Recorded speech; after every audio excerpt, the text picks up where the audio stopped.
Jacob Callahan pressed his dead wife's wedding ring against his chest and whispered, "I'm sorry, Martha. I can't keep them safe." The wagon lay broken in the snow, his 3 sons huddled together shivering. The blizzard swallowed everything that rode the sky their hope. 5-year-old Daniel pointed into the white darkness. "Papa, I see a light." That light would change everything. If you want to know what happened to this family on Christmas Eve, subscribe to my channel and stay until the end. Comment your city below. I want to see how far this story travels. The wagon wheel hit ice. Jacob felt it before he heard it, that sickening lurch, the world tilting sideways. Supplies slid. His sons screamed. Then he was falling, shoulder slamming frozen ground hard enough to steal his breath. Snow filled his mouth, his eyes. Everything was white and cold and wrong. "Papa!" Samuel's voice cut through the roar of wind. 11 years old, trying so hard to be the man of the family since Martha died. Jacob pushed himself up. Pain shot through his shoulder like a branding iron. He ignored it. "Everyone out, now, careful." The boys climbed down from the tilted wagon bed. Samuel first, steady despite his fear. William next, 8 years old, eyes too wide. Then Daniel, only 5, lip trembling, but not crying. Good boys. Martha had raised good boys. Jacob walked around the wagon already knowing what he'd find. The axle had cracked clean through. No fixing that. Not here. Not in this storm. "Can you fix it, Papa?" William asked.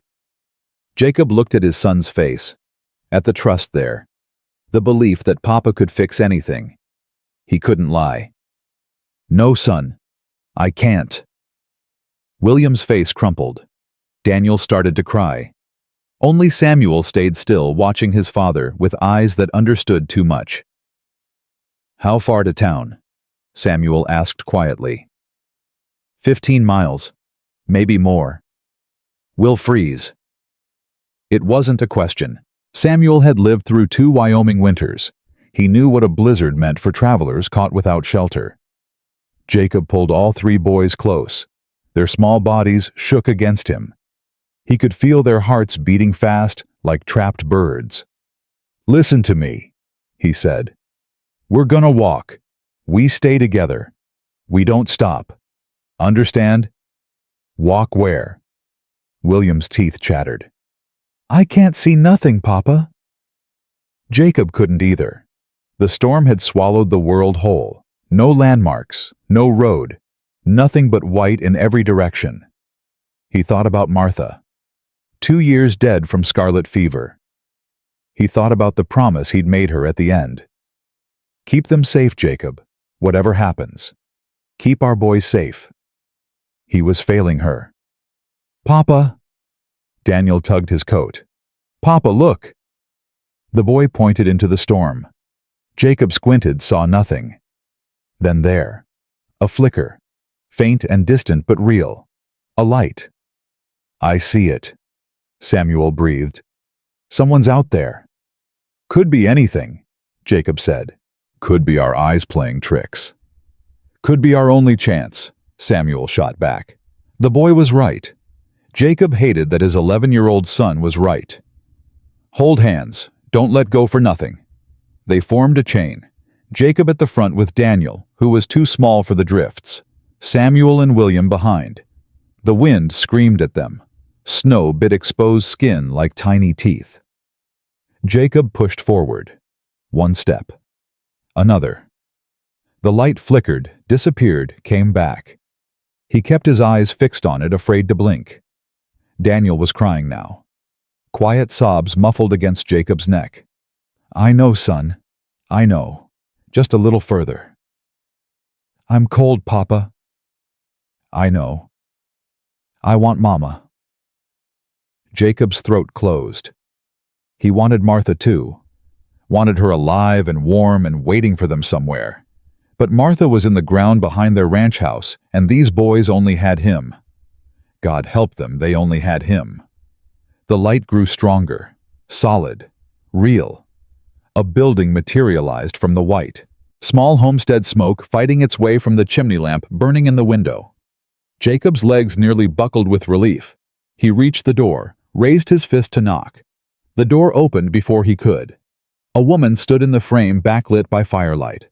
Dark hair pulled back severe, face weathered by work and wind.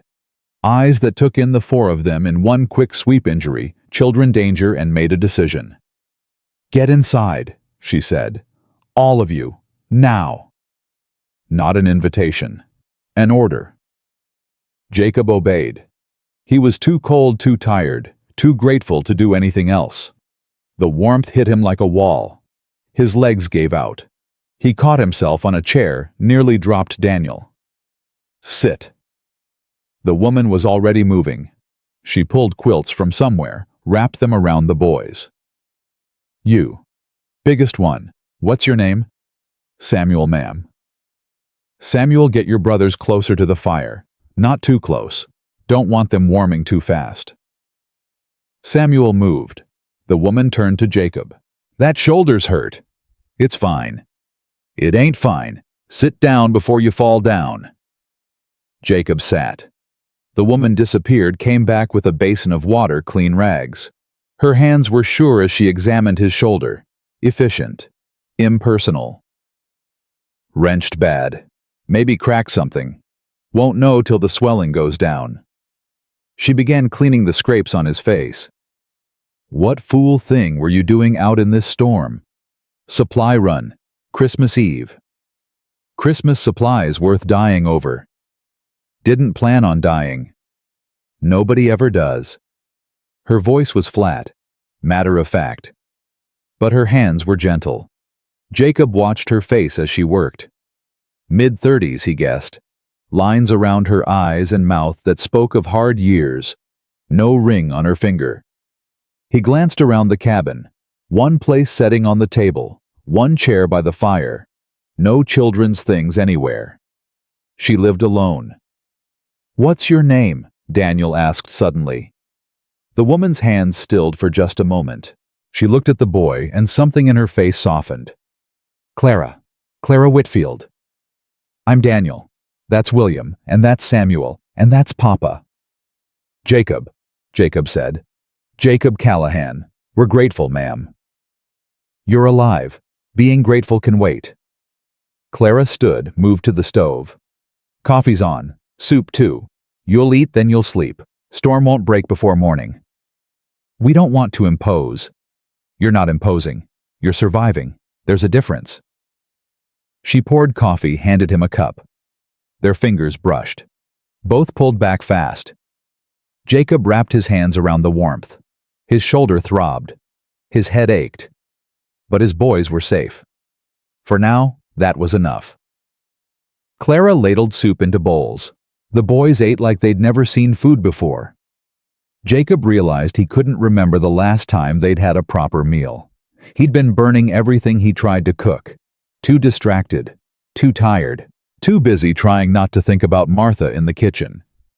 Martha at the stove. Martha making the whole house smell like home. "Slow down," Clara told Daniel. "You'll sick it back up." Daniel obeyed instantly. Jacob stared. His youngest hadn't listened to anyone that fast since Martha died. "You got a ranch?" Clara asked Jacob. "Yes, ma'am. Wind River Valley. Cattle mostly." "I know that spread. Good land." It was. Jacob heard the bitterness in his own voice. "Been letting things slide." Clara didn't ask why. She didn't need to. The boys' faces told the story clear enough. 3 children and no mother. A father barely holding on. After supper, Clara sent the boys to explore. They found a loft, a small bedroom, no children's toys. On the wall hung a framed photograph, Clara and a bearded man, both young, both smiling. "Your husband?" Samuel asked. Jacob started to scold him for prying. Clara shook her head. 3 years gone. Winter fever took him." "I'm sorry, ma'am." "So am I." She said it simply. No drama. Just truth. William found a carved wooden bird on the windowsill. He turned it over in his hands, eyes wide with wonder. "Did you make this? Winter project. Gets lonely out here. Hands need something to do." "It's beautiful," Daniel breathed. Clara's face did something complicated, softened and hardened at the same time. "Thank you." Full dark came. The storm raged on. Clara announced sleeping arrangements, boys in her bed, Jacob by the fire, for his shoulder she'd take the loft. "Ma'am, we can't take your bed." "You can, and you will. Those boys need proper sleep. So do you."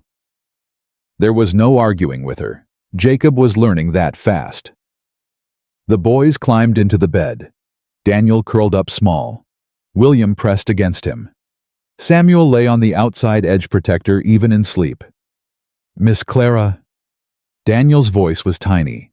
"Yes? Will you stay? Just till I'm asleep." Jacob opened his mouth to say no, she'd done enough. They'd imposed too much already.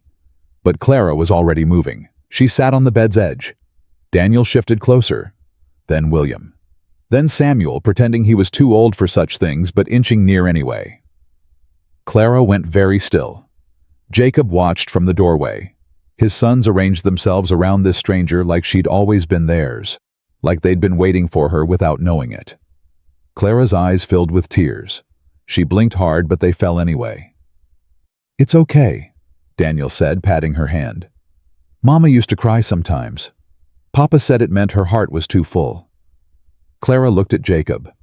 The raw pain in her eyes stole his breath. "Your papa's a wise man," she whispered. She began to sing, an old hymn, one Martha used to sing. Jacob turned away. His throat was too tight. His eyes burned. He went to the fire, sat in the chair, stared at flames he couldn't really see. Behind him, his sons' breathing slowed, steadied. They were asleep. Clara's singing stopped. He heard her climb quietly to the loft, heard the creak of floorboards. Then silence. Jacob sat awake a long time. He thought about Martha, about the 2 years since she'd been gone, about how he'd been keeping his sons alive but not letting them live, keeping himself breathing but not really surviving. He thought about Clara, her capable hands, her quiet strength, the way she'd looked at his boys with such hunger and such grief. A woman alone, a house with no children, a wedding photograph and carved birds and a lamp in the window, even though nobody was coming home. Jacob understood loneliness. He lived in it every day. But Clara's loneliness was different. His was about loss. Hers was about never having. The storm howled outside. Inside, something stirred in Jacob's chest. Something dangerous. Something that felt like hope. He pushed it down. Crushed it. He had no right to hope. He was still married to a ghost, still bound to a promise, still carrying a ring he couldn't put down. Keep them safe, Jacob. His boys were safe tonight. Because of a stranger with sad eyes and gentle hands. Tomorrow the storm would break. Tomorrow he'd take his sons and leave. Tonight he lay awake and listened to his children sleep peacefully for the first time in 2 years. Now, morning came gray and cold. Jacob woke to the smell of coffee and frying bacon. Clara moved at the stove quiet so as not to wake the boys. "Morning," she said without turning. "Morning." Jacob's shoulders screamed when he moved. He ignored it. "Storm letting up." "Some. Not safe yet." He should have felt frustrated, trapped. Instead, something in his chest loosened. "Coffee." She handed him the cup. Their hands didn't touch this time. Both were careful. "Thank you," Jacob said. "For everything." "It's frontier law. Light in the window means nobody rides past." "Still, you didn't have to." "I know what I didn't have to do." Her voice was sharp, then softer. "Those boys of yours, they're good boys. Their mama raised them." Clara turned back to the stove. Jacob saw her shoulders tighten. She must have been a fine woman. She was. Silence fell between them. awkward, heavy with things neither of them could say. The boys woke slowly, Daniel first breaking into a smile when he saw Clara, William next shy but gravitating toward her anyway, Samuel last watching with those two old eyes. "Merry Christmas," Clara said. Jacob had forgotten. Christmas Day. The boys looked at him stricken. They'd forgotten too. First Christmas without their mother, and they'd forgotten it entirely. "Merry Christmas," Jacob managed. After breakfast, Clara disappeared into her room. She returned with 3 small items: hard candy, an orange, a carved wooden bird. "I made these for—" She stopped. Her jaw tightened. "Anyway, Merry Christmas, boys." 4. She'd made them for children she'd never have, kept them year after year hoping for something that never came. Daniel took the bird with reverent hands. William clutched the orange. Samuel stared at the candy like it might disappear. "Ma'am, we can't." "You can, please." Something passed between Clara and Jacob. An understanding. These gifts were sacred. Accepting them was a kindness.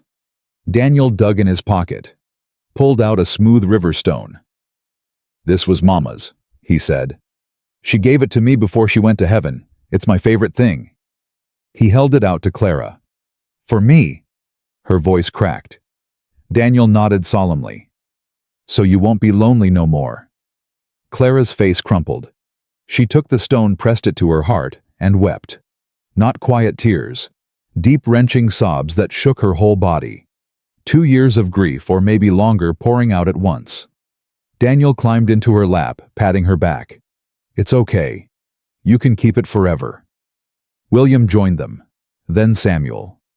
3 boys wrapped around a sobbing woman, holding her like she was precious. Jacob stood frozen by the fire. His sons had just given a stranger their mother's memory. And it felt right. It felt like exactly what Martha would have wanted. Keep them safe, Jacob. Safe. But also alive. Also loved. Also part of something bigger than grief. Clara's sobs quieted. She wiped her face, laughing shakily. "Lord, I haven't cried like that in years." "Mama said crying was good," William offered. "Said it cleaned out the sad so there was room for happy." Clara touched his cheek. "Your mama was right." Her eyes found Jacob's across the room. The gratitude there. The wonder. The fear. He saw it all. He felt it all. And he knew with sudden, terrible certainty that when the storm broke and he took his sons away, he'd be leaving part of himself behind. The afternoon passed in quiet ways. Jacob checked outside. Snow deep, sky still gray. The wagon was buried somewhere behind them, broken beyond quick repair. "We'll need to stay another day," he told Clara. "Maybe 2. "I figured." She didn't seem upset. Jacob wondered what that meant. Wondered if he should read anything into it. Inside, Clara taught Daniel to knead bread. Her hands covered his small ones, showing him how to fold and press. The boy's tongue stuck out in concentration. "Like this." "Just like that. You're a natural." William helped set the table. Samuel split kindling without being asked. They moved around each other like they'd been doing it for years. Jacob watched his sons come alive. For 2 years, they'd been shadows of themselves. Quiet where they'd been loud. Careful where they'd been carefree. Grieving in ways they couldn't name and he couldn't fix. Now Daniel was laughing. William was humming. Samuel's shoulders had lost that permanent tension. One day with Clara, and they were becoming who they used to be. "She's nice," Daniel whispered to Jacob while Clara checked the bread. "I like her." "I know, son. She's sad, though, like us." "I know." "Maybe we could help her not be sad, like she's helping us." Jacob's heart clenched. "It's not that simple." "Why not?" "Because he was still in love with a ghost. Because Clara deserved better than a broken rancher with 3 motherless boys. Because wanting something didn't mean you got to have it." "It just isn't." Daniel frowned. That's not a good reason. No, it wasn't. That evening, as Clara stirred supper, William brought her a broken piece of the wagon he'd salvaged. "Can you fix things?" he asked. Clara studied the wood, ran her fingers along the crack. "I can fix most things." She glanced at Jacob. Their eyes held. Most things just need time, and the right care. William looked between them with sudden hope. "Maybe we should stay forever, so you can fix all our broken things." Samuel said nothing, but his eyes found his father's, pleading. Jacob looked away first. Night fell. The boys slept in Clara's bed again. Clara climbed to the loft. Jacob took the chair by the fire. He didn't sleep. He thought about Martha, about the vows he'd made, about what it meant to honor someone's memory while still building a future. He thought about Clara, the way she'd held Daniel when he cried, the carved birds lined up on her windowsill, the lamp she kept burning even when she was alone. He thought about his sons, how they needed more than he could give them, how they'd found something here that he couldn't provide no matter how hard he tried. Keep them safe. But Martha had never said keep them locked away, never said don't let anyone else love them, never said grief is the only thing you're allowed to feel. Jacob pulled her wedding ring from his pocket, turned it in the firelight. "I'm trying," he whispered, "but I don't know what you want anymore." No answer came. The fire crackled, the wind howled, and Jacob sat alone with questions that had no easy answers. Morning would come soon, the storm would break, and he'd have to decide whether to take his sons back to an empty house or risk hoping for something more. The third day dawned clear. Sun blazed on white snow. Beautiful and cruel, because beautiful weather meant Jacob should leave. He saw Clara register it, saw her face close up like a door slamming shut. She rebuilt walls he hadn't even noticed were down. "I'll check the wagon," Jacob said after breakfast. "Boys stay inside." "They can come out," Clara said. "Fresh air won't hurt them." She built a snow fort with them in the yard, showed them how to pack snow tight, how to make walls that would hold. The boys shrieked with laughter, threw snowballs, tumbled in drifts. Clara laughed too, bright and free and alive. Then mid-throw, her face changed. The laughter stopped. She stood frozen snow melting in her hands. She'd remembered. This wasn't permanent. This wasn't hers to keep. Jacob watched her walk back to the house, saw her pause at the door, compose herself, disappear inside. "Why did she leave?" Daniel asked. "She's just cold," William said. But he didn't sound convinced. Samuel looked at his father, said nothing, didn't need to. Inside, Clara was washing dishes. Her hands moved mechanically. Her face was blank.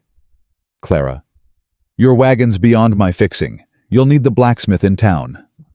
Her voice was steady, practical. "Neighbor should be checking fence lines today. He can help you get there." "Clara, I'll pack food for the journey. It's not far, but the boys will be hungry."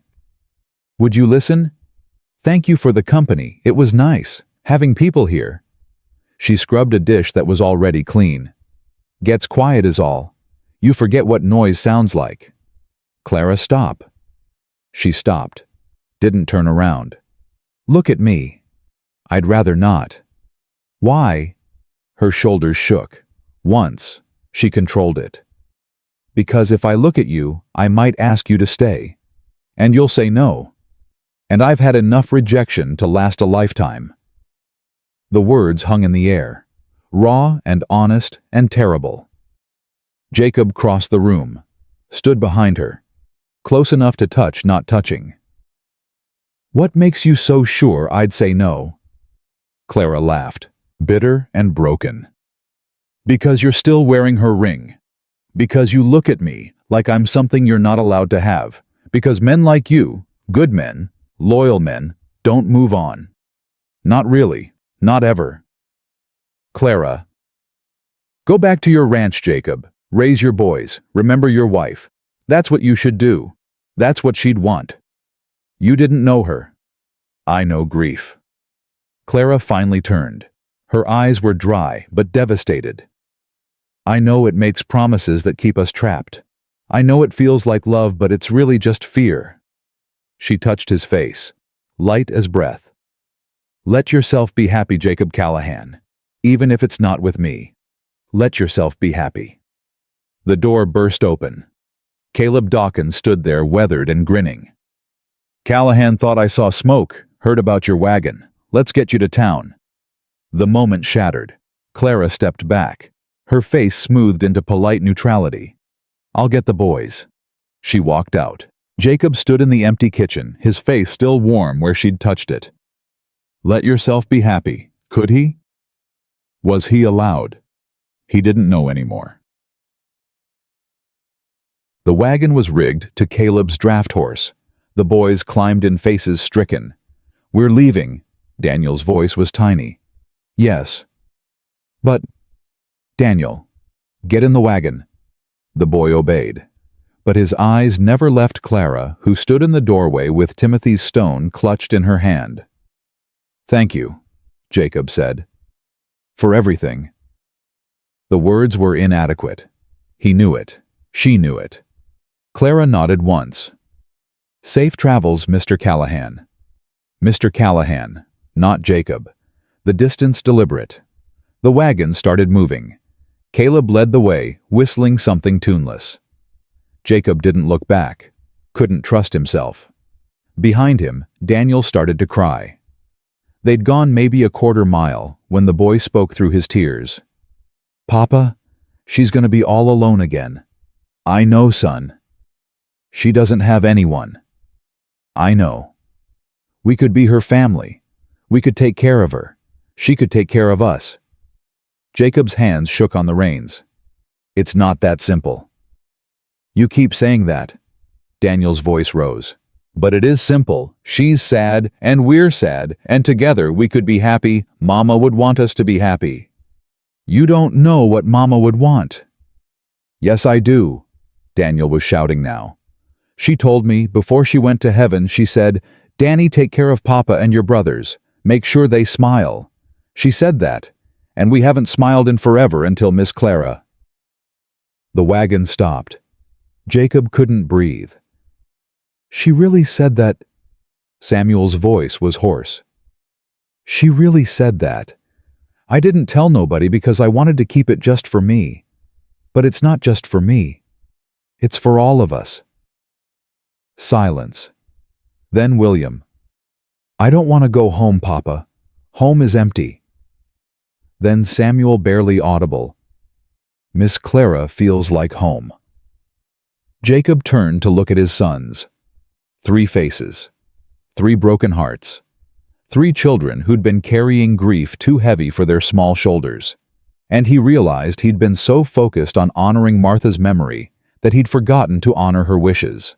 Keep them safe. Safe meant more than alive. Safe meant loved.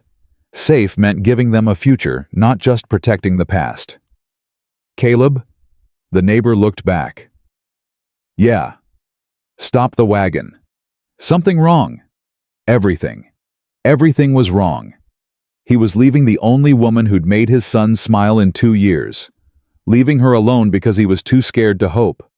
I need to go back. Caleb's eyebrows rose.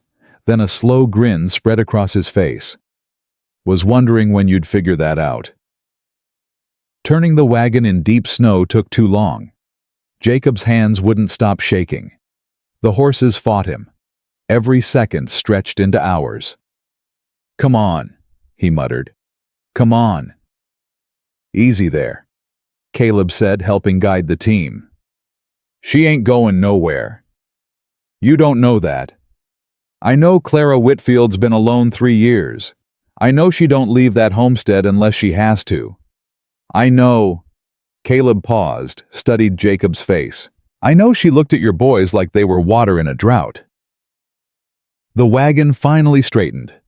The homestead was visible in the distance, smoke still rising from the chimney. Go on, Caleb said. I'll wait here. Jacob snapped the reins. Papa, hurry, Daniel urged. I'm trying, son. What if she says no? William's voice was small. Jacob's stomach clenched.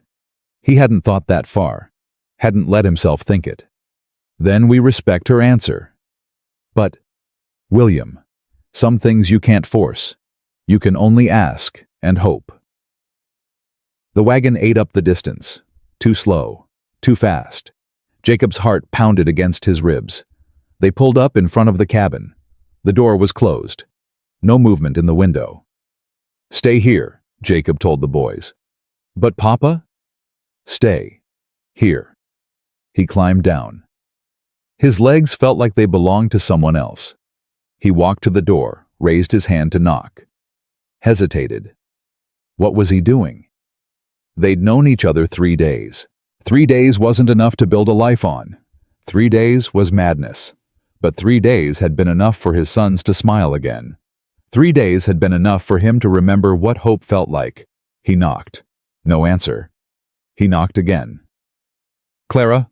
Clara, it's Jacob. Nothing. Fear spiked through him. Had she left? Had something happened? He tried the door. It opened. Clara stood at the wash basin, her back to him. Her shoulders were shaking. She was crying. Clara. She spun around, eyes wide, cheeks wet. Why are you? I came back. I can see that. She wiped her face roughly. Did you forget something? Yes. What? Jacob took a step toward her. Then another. You. Clara's breath caught. She pressed herself against the basin like she was trying to disappear into it. Don't! Don't what? Don't say things you don't mean. Don't give me hope just to take it away. I can't. Her voice broke. I can't survive that again. Again. Clara's face crumpled. You think you're the first man with children who looked at me like I might be useful. You think you're the first one who needed a mother for his kids, and thought the barren widow might do... The word hit Jacob like a slap. Barren. I didn't know. Of course you didn't. Nobody talks about it. Nobody says, Clara Whitfield, she can't have babies. That's why Thomas never gave her children before he died.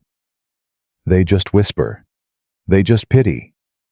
She was crying openly now. I've had 2 men come calling since Thomas passed. Both of them had children. Both of them thought I'd be grateful for the chance to play mother.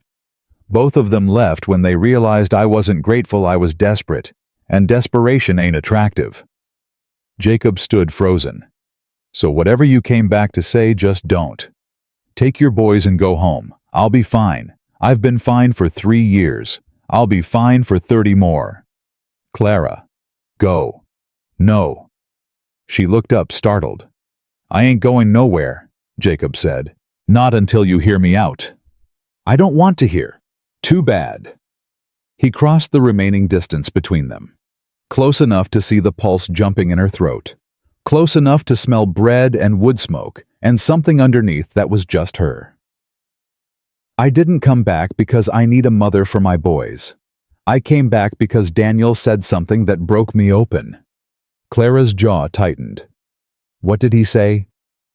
He said Martha told him before she died to make sure we smiled. He said we haven't smiled in 2 years. Not until you. Tears spilled down Clara's cheeks. She didn't wipe them away this time. That's about your boys, not. It's about all of us, me included. Jacob's voice cracked. I forgot how to smile, Clara. I forgot how to want things. I've been walking around dead for 2 years, just going through motions, keeping my sons alive, but not letting them live. And then you... He stopped. The words were too big. Too much. Then what?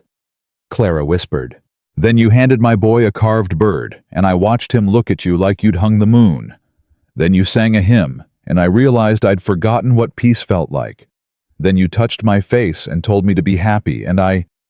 Jacob reached out. His hand trembled as he cupped her face. I want to be happy, Clara. I want my boys to be happy. And I hope maybe you want that too. Clara's eyes searched his face, looking for lies, looking for the catch. I can't give you more children, she said. I can't give you a son that's yours and mine. I can't. I have 3 sons. I don't need more. You say that now. I say it forever. Jacob's thumb brushed her cheek. Clara, I ain't looking for a broodmare. I'm looking for a partner, someone to share the load, someone to make my house feel like a home again, someone who looks at my boys like they matter. They do matter. I know. That's why I'm here. Clara's hands came up, covered his. She was shaking. I'm scared, Jacob. Me too. What if it doesn't work? What if it does? She laughed, wet and broken and beautiful. That's not an answer. It's the only one I've got. They stood there, tangled together, both of them terrified. Both of them hoping anyway. Papa, Daniel's voice from the doorway. Jacob turned. All 3 boys stood there, having ignored his order completely. I told you to stay in the wagon. We did, for a while. Samuel's eyes were fixed on Clara. Is she coming with us? Jacob looked at Clara. That's up to her. Every eye in the room turned to her. 3 boys holding their breath. 1 broken man waiting. Clara looked at them. At Daniel's hopeful face. At William's anxious hands. At Samuel's carefully guarded expression that couldn't quite hide the longing underneath. At Jacob, bruised and weathered and scared. Please, Daniel whispered. Please come home with us. Clara's face crumpled. Yes, she breathed. Yes, I'll come. The boys exploded across the room. Daniel hit her first, arms wrapping around her waist. William second. Samuel last, trying to maintain dignity and failing completely. Clara held them all, crying and laughing at once. Over their heads her eyes found Jacob's. What have I gotten myself into? She asked. Chaos, Jacob said. Pure chaos. You sure you want it? Clara pulled his sons closer. I've never wanted anything more. The next hours were a blur of packing. Clara didn't have much. Clothes, quilts, her carved birds, dozens of them lined up on shelves and windowsills. Winter projects from years of solitude. You made all these? William asked, awed. Needed something to keep my hands busy. Can you teach me? If you'd like. I'd like. Samuel helped with the heavy lifting. Daniel got in the way with enthusiasm. Jacob watched Clara move through her home, touching things, saying goodbye. You all right? He asked quietly. Thomas and I built this place together. Her hand rested on the doorframe. 5 years we lived here. I never thought I'd leave. We don't have to. Yes, we do. This house is memories. Good ones, but memories don't keep you warm. She looked at him. Your place is bigger. Much. Room for everyone. Good. These boys need room to grow. She picked up the lamp from the windowsill, the one she'd kept burning through 3 years of loneliness. This comes with me. Of course. I'll keep it lit, at your place, so people know. She stopped. Know what? That someone's home. That if they're lost, there's shelter. Jacob understood. The lamp wasn't just light. It was hope made visible. They loaded the wagon. Caleb had long since headed home, probably with a story that would spread across the valley by nightfall. Jacob didn't care. Let them talk. Clara locked her door for the last time. Ready? Jacob asked. She looked at the homestead, at the life she was leaving behind. No, she said, but I'm going anyway. She climbed into the wagon. Daniel immediately pressed against her side. You can sit by me, Miss Clara. Thank you, Daniel. You don't have to call her Miss Clara no more, William said. She's gonna be Mama now. Clara's breath caught. Oh, you don't have to. Do you not want us to? Samuel's voice was carefully neutral. Clara pressed a hand to her heart. I want whatever you're comfortable with. I know I'm not your real mother. Our real mother is dead, Daniel said bluntly. But she told me to take care of Papa and my brothers. I think she sent you. So you could help. Daniel, Jacob started. It's okay, Papa. Daniel looked at Clara seriously. I dreamed about her last night. She was smiling. I think she's happy we found you. The wagon was silent. Clara pulled Daniel close, kissed his hair. Then I'm honored to be your mama, Daniel Callahan. Me too, William asked. You too? Samuel. The oldest boy hesitated. 11 years old. Old enough to remember Martha clearly. Old enough to feel like accepting Clara was betraying her memory. Clara reached out, touched his hand. You don't have to decide now, she said softly. You can call me Clara for as long as you need. I won't be hurt. Samuel's throat worked. Mama called me her steady one, he said finally. Said I was the one who'd hold the family together when she was gone. That's a heavy burden for a boy. I'm not a boy. You're 11. Clara's voice was gentle but firm. You're allowed to be 11. You're allowed to let someone else carry the weight for a while. Samuel's composure cracked. Just for a second. Just enough for Clara to see the exhausted child underneath the serious face. I don't know how to stop, he whispered. I'll teach you. If you'll let me. Samuel looked at his father. Jacob nodded, throat too tight to speak. Okay, Samuel said. Okay, I'll try. The wagon lurched forward. Clara wrapped an arm around Daniel, reached out to squeeze Samuel's shoulder, smiled at William. Jacob watched his family. His family settle around this woman who'd been a stranger 4 days ago. Martha's ring was still in his pocket. He'd need to talk to Clara about that. About what they were to each other. About weddings and vows and futures. But that was for later. For now, it was enough to be moving forward. To be headed home with his sons and the woman who'd saved them. The woman who'd saved all of them, whether she knew it or not. They reached Jacob's ranch as the sun began its descent. Clara saw it and went quiet. The house was large, 2 stories, wrap-around porch, built for a big family. But even from a distance, she could see the neglect. Fence posts leaning, paint peeling. A general air of abandonment. It needs work, Jacob said, defensive. It needs life. Clara studied the house. It's been empty even with 4 people in it. Yes. That's going to change. Not a question, a promise. They pulled up to the porch. The boys tumbled out, suddenly energized by familiar ground. I'll show you my room, Daniel shouted. After we unload, Jacob said. But Papa, Daniel, unload first. The boy's shoulders slumped, but he obeyed. They worked together. Boxes and bags and Clara's carved birds, carefully wrapped in quilts. Jacob watched her enter his home for the first time. She paused in the doorway, taking it in. The kitchen was a disaster. Dishes piled in the basin, floor unswept, a burnt pot on the stove that Jacob kept meaning to scrub. The sitting room wasn't better. Dust on every surface. Martha's chair still positioned by the window where she used to watch the road. Clara didn't flinch. I see we have work to do, she said mildly. I'm sorry. Don't apologize. Show me where things belong. They unloaded.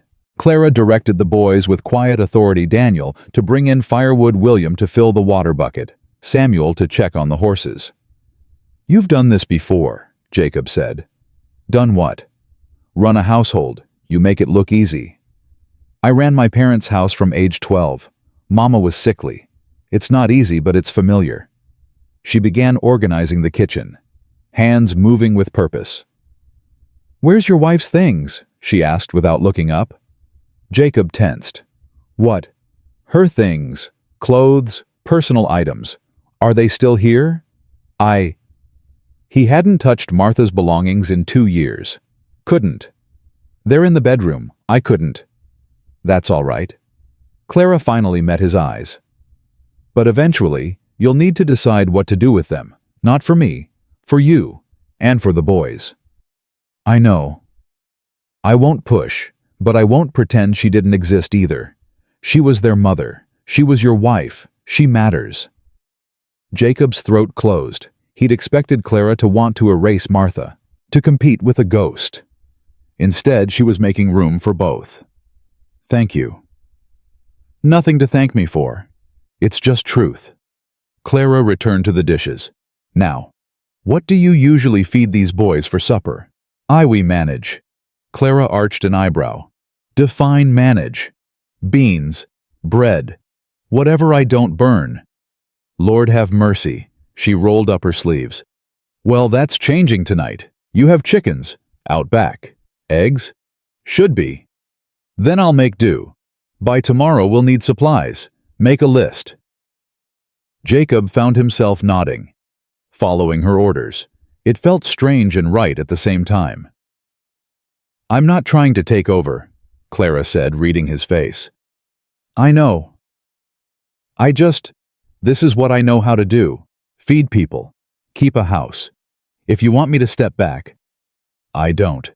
Jacob moved closer. Clara, I've been drowning. For 2 years. If you want to throw me a rope, I ain't too proud to grab it. Her face softened. Good, because I've got a lot of rope and nowhere to throw it.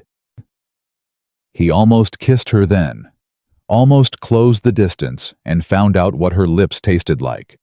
But Daniel came crashing through the door with an armload of firewood, and the moment passed. I got the biggest pieces, the boy announced. Good job, Clara said. Put them by the fire. Careful now. Daniel obeyed, beaming under her praise.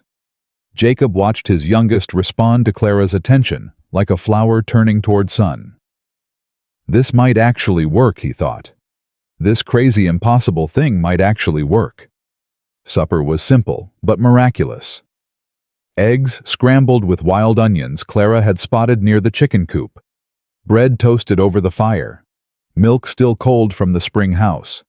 The boys ate like they hadn't seen food in weeks. This is so good, William mumbled around a mouthful. Don't talk with your mouth full, Clara said automatically. William swallowed. Sorry, ma'am. And don't call me ma'am. Makes me feel old. What do we call you? Samuel asked. Clara looked at him. What do you want to call me? Samuel's jaw tightened. He wasn't ready. Clara had said that was fine, but Jacob could see how much it cost her. How about Miss Clara for now? Clara offered. Until something else feels right. Samuel nodded, relieved. Miss Clara. Perfect. After supper, Clara sent the boys to wash up while she cleaned the kitchen. Jacob tried to help. She shooed him away. You're injured. Sit. My shoulder's fine. Your shoulder is badly wrenched and you've been using it all day. Sit down. Jacob sat. He wasn't sure when he'd started obeying her commands, but it seemed to be a permanent condition now. We need to talk about arrangements, Clara said, scrubbing a pot. Arrangements. Sleeping. I assume you have a spare room. There's Martha's sewing room. I could clear it out. That'll do for tonight, but people will talk. She glanced at him over her shoulder. A widow and a widower living under the same roof unwed. It ain't proper. I don't care what people think. You should, for the boy's sake. She was right. Jacob knew she was right. Small towns had long memories and sharp tongues. We could marry, he said. Clara's hand stilled in the wash basin. That was fast. I mean, I didn't mean to. Jacob ran a hand through his hair. I'm making a mess of this. Yes, you are. But Clara was smiling, small and cautious, but real. Ask me again later, when we've known each other more than 4 days. How much later? A week, maybe 2. Long enough to be sure we can stand each other. And in the meantime, I sleep in the sewing room, you sleep in your room, and if anyone asks, I'm the hired housekeeper. She paused. Can you afford a hired housekeeper? I'll manage. There's that word again. Clara dried her hands, turned to face him.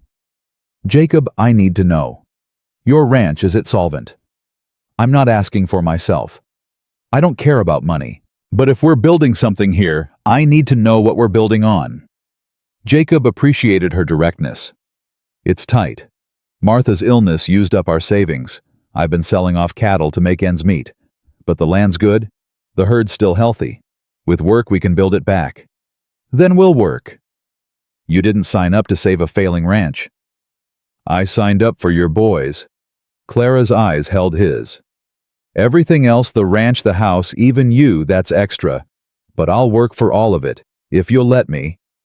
Jacob stood, crossed to her, took her hands. I'll let you. But Clara, you're not just the help. You're not just convenient. You're... He struggled for words. Everything he wanted to say felt too big, too soon. I'm what? She whispered. You're the first thing I've wanted in 2 years. The first person I've wanted. Clara's breath caught. I thought you wanted me for the boys. I did, at first. Jacob squeezed her hands. But that ain't all of it. Not anymore. She was crying again. Quiet tears that she didn't try to hide. I've waited a long time to be wanted, she said. Then I hope you can wait a little longer, till I figure out how to do this right. I've got nothing but time, Jacob Callahan. He pulled her close. Not a kiss, not yet, but an embrace. Her head fit perfectly under his chin. Her arms wrapped around his waist like she'd been made to hold him. They stood there while the fire crackled and the boys' laughter echoed from somewhere upstairs. Miss Clara, Daniel's voice came floating down. I can't find my nightshirt. Clara laughed against Jacob's chest. Duty calls, she said. It always will, with 3 boys. I don't mind. She pulled back, wiped her eyes. I've been waiting my whole life for duty like this. She headed for the stairs. Paused, looked back. Jacob. Yeah. I'm glad your wagon broke. She disappeared upstairs. Jacob heard her voice, calm and warm, helping Daniel find his clothes. He stood alone in the kitchen. His house was still a mess. His ranch was still failing. His heart was still bruised from 2 years of grief. But for the first time since Martha died, none of that felt hopeless. For the first time, he had help. For the first time, he wasn't alone. The next morning, Clara was up before dawn. Jacob found her in the kitchen, coffee already made, breakfast, started a list of repairs in her neat handwriting spread across the table. How long have you been awake? He asked. An hour, maybe 2. She poured him coffee. I've been thinking. About everything that needs doing. It's a lot, Jacob. This place has been let go bad. I know. But it's fixable, all of it. She tapped her list. Fence first, then the barn roof, then the house. We can do most of it ourselves if we're smart about it. Clara, you don't have to. Yes, I do. She met his eyes. This is my home now. I protect what's mine. Something warm spread through Jacob's chest. All right then, where do we start? They started with the fence. Jacob showed Clara the worst sections, posts rotted through wire, rusted and sagging. She examined each problem with a critical eye. We'll need lumber and new wire. I'll go to town tomorrow. I'll come with you. Jacob hesitated. People will talk. Let them. The boys joined them mid-morning. Samuel took to fence work like he'd been born to it. William struggled, but refused to quit. Daniel mostly provided commentary. This post is really rotten, he announced. Thank you, Daniel, Clara said dryly. We hadn't noticed. You're welcome, she laughed. Actually laughed free and bright. Jacob watched her with his sons, the easy way she directed them, the patience she showed when William made mistakes, the way she never raised her voice but somehow commanded complete obedience. She's good at this, Samuel said quietly, appearing at Jacob's elbow. Yeah, she is. Mama was good at it too, but different. How so? Samuel considered. Mama was soft, like a quilt, Miss Clara's more like leather. Tougher, but still warm. That bother you? No. Samuel watched Clara help William position a post. I think maybe we need tough right now. Jacob put a hand on his son's shoulder. You've been tough for 2 years. It's okay to let someone else share it. Samuel's throat worked. I'm trying, Papa. It's just hard. I know, son. It's hard for me too. They worked until noon. Clara called a break, produced sandwiches and water. The boys collapsed in a heap, exhausted but satisfied. We did good, William said. We did okay, Clara corrected. Good is when the fence is finished. How long will that take? A week, maybe less if we keep at it. A whole week, Daniel groaned. Hard work takes time, that's life. She said it matter-of-factly, no sympathy for whining. Daniel subsided.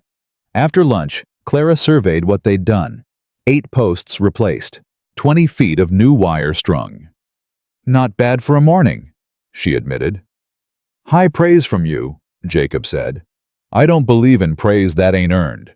When you do something worth praising, I'll praise it. And until then, you'll work harder. But she was smiling. Come on, boys, 4 more hours of daylight. They worked until dusk. By the time they stumbled inside, everyone was exhausted. Clara still managed to cook supper stew from rabbits Samuel had snared with potatoes and wild carrots. Tomorrow, she said over the meal, I want to see the cattle. Jacob nodded. I'll take you out at first light. How many head do you have? 62, down from 100 when Martha was alive. Clara did the math. That's a lot to lose. Sold some. Others I couldn't tend proper, wandered off or got taken by wolves. No hired hands. Couldn't afford them after the medical bills. Jacob stared at his plate. I tried to do it all myself. I failed. You kept your sons alive and healthy. That ain't failure. The ranch is falling apart. Ranches can be rebuilt. Children can't. Clara's voice was fierce. Don't you dare call yourself a failure, Jacob Callahan. You did what any good father would do. You put your boys first. Jacob's eyes burned. I thought I was ruining them. You were surviving. Survival is messy. She reached across the table, squeezed his hand. Now you don't have to just survive anymore. Now you can live. Daniel yawned hugely. Bed, Clara said. All of you. We've got another long day tomorrow. No one argued. Jacob walked Clara to the sewing room door. They stood awkwardly in the hallway, neither wanting to say goodnight. Clara? Yes. I'm glad you're here. She touched his face, light and brief. So am I. Good night, Jacob. Good night. She closed the door. Jacob stood there a moment longer. Then he went to his own room, lay down in his empty bed, and slept better than he had in 2 years. In the sewing room, Clara sat on the edge of the narrow bed. She pulled out the smooth stone Daniel had given her, pressed it to her lips. Thank you, she whispered to whatever force had brought her this family. Thank you for bringing them to my door. She lay down, closed her eyes, and for the first time in 3 years, she wasn't afraid to dream. A week passed, then 2. Clara transformed the Callahan ranch like water reviving parched earth. The kitchen gleamed. The floors no longer creaked with dust. The fence stood straight and strong for the first time in years. But it was the boys who changed most. Daniel laughed constantly now. William stood taller. Samuel stubborn serious. Samuel had started calling her Mama when he thought no one was listening. Jacob caught him once in the barn asking Clara about a cut on his hand. Mama, does this need stitches? Clara examined it carefully. Just a scrape. Clean it good and wrap it tight. Yes, ma'am. I mean... Samuel caught himself, reddened. Clara touched his cheek. I heard you, Samuel, and I'm honored. Jacob backed away before they saw him. His throat was too tight to speak anyway. That night he found Clara on the porch, wrapped in a shawl against the cold.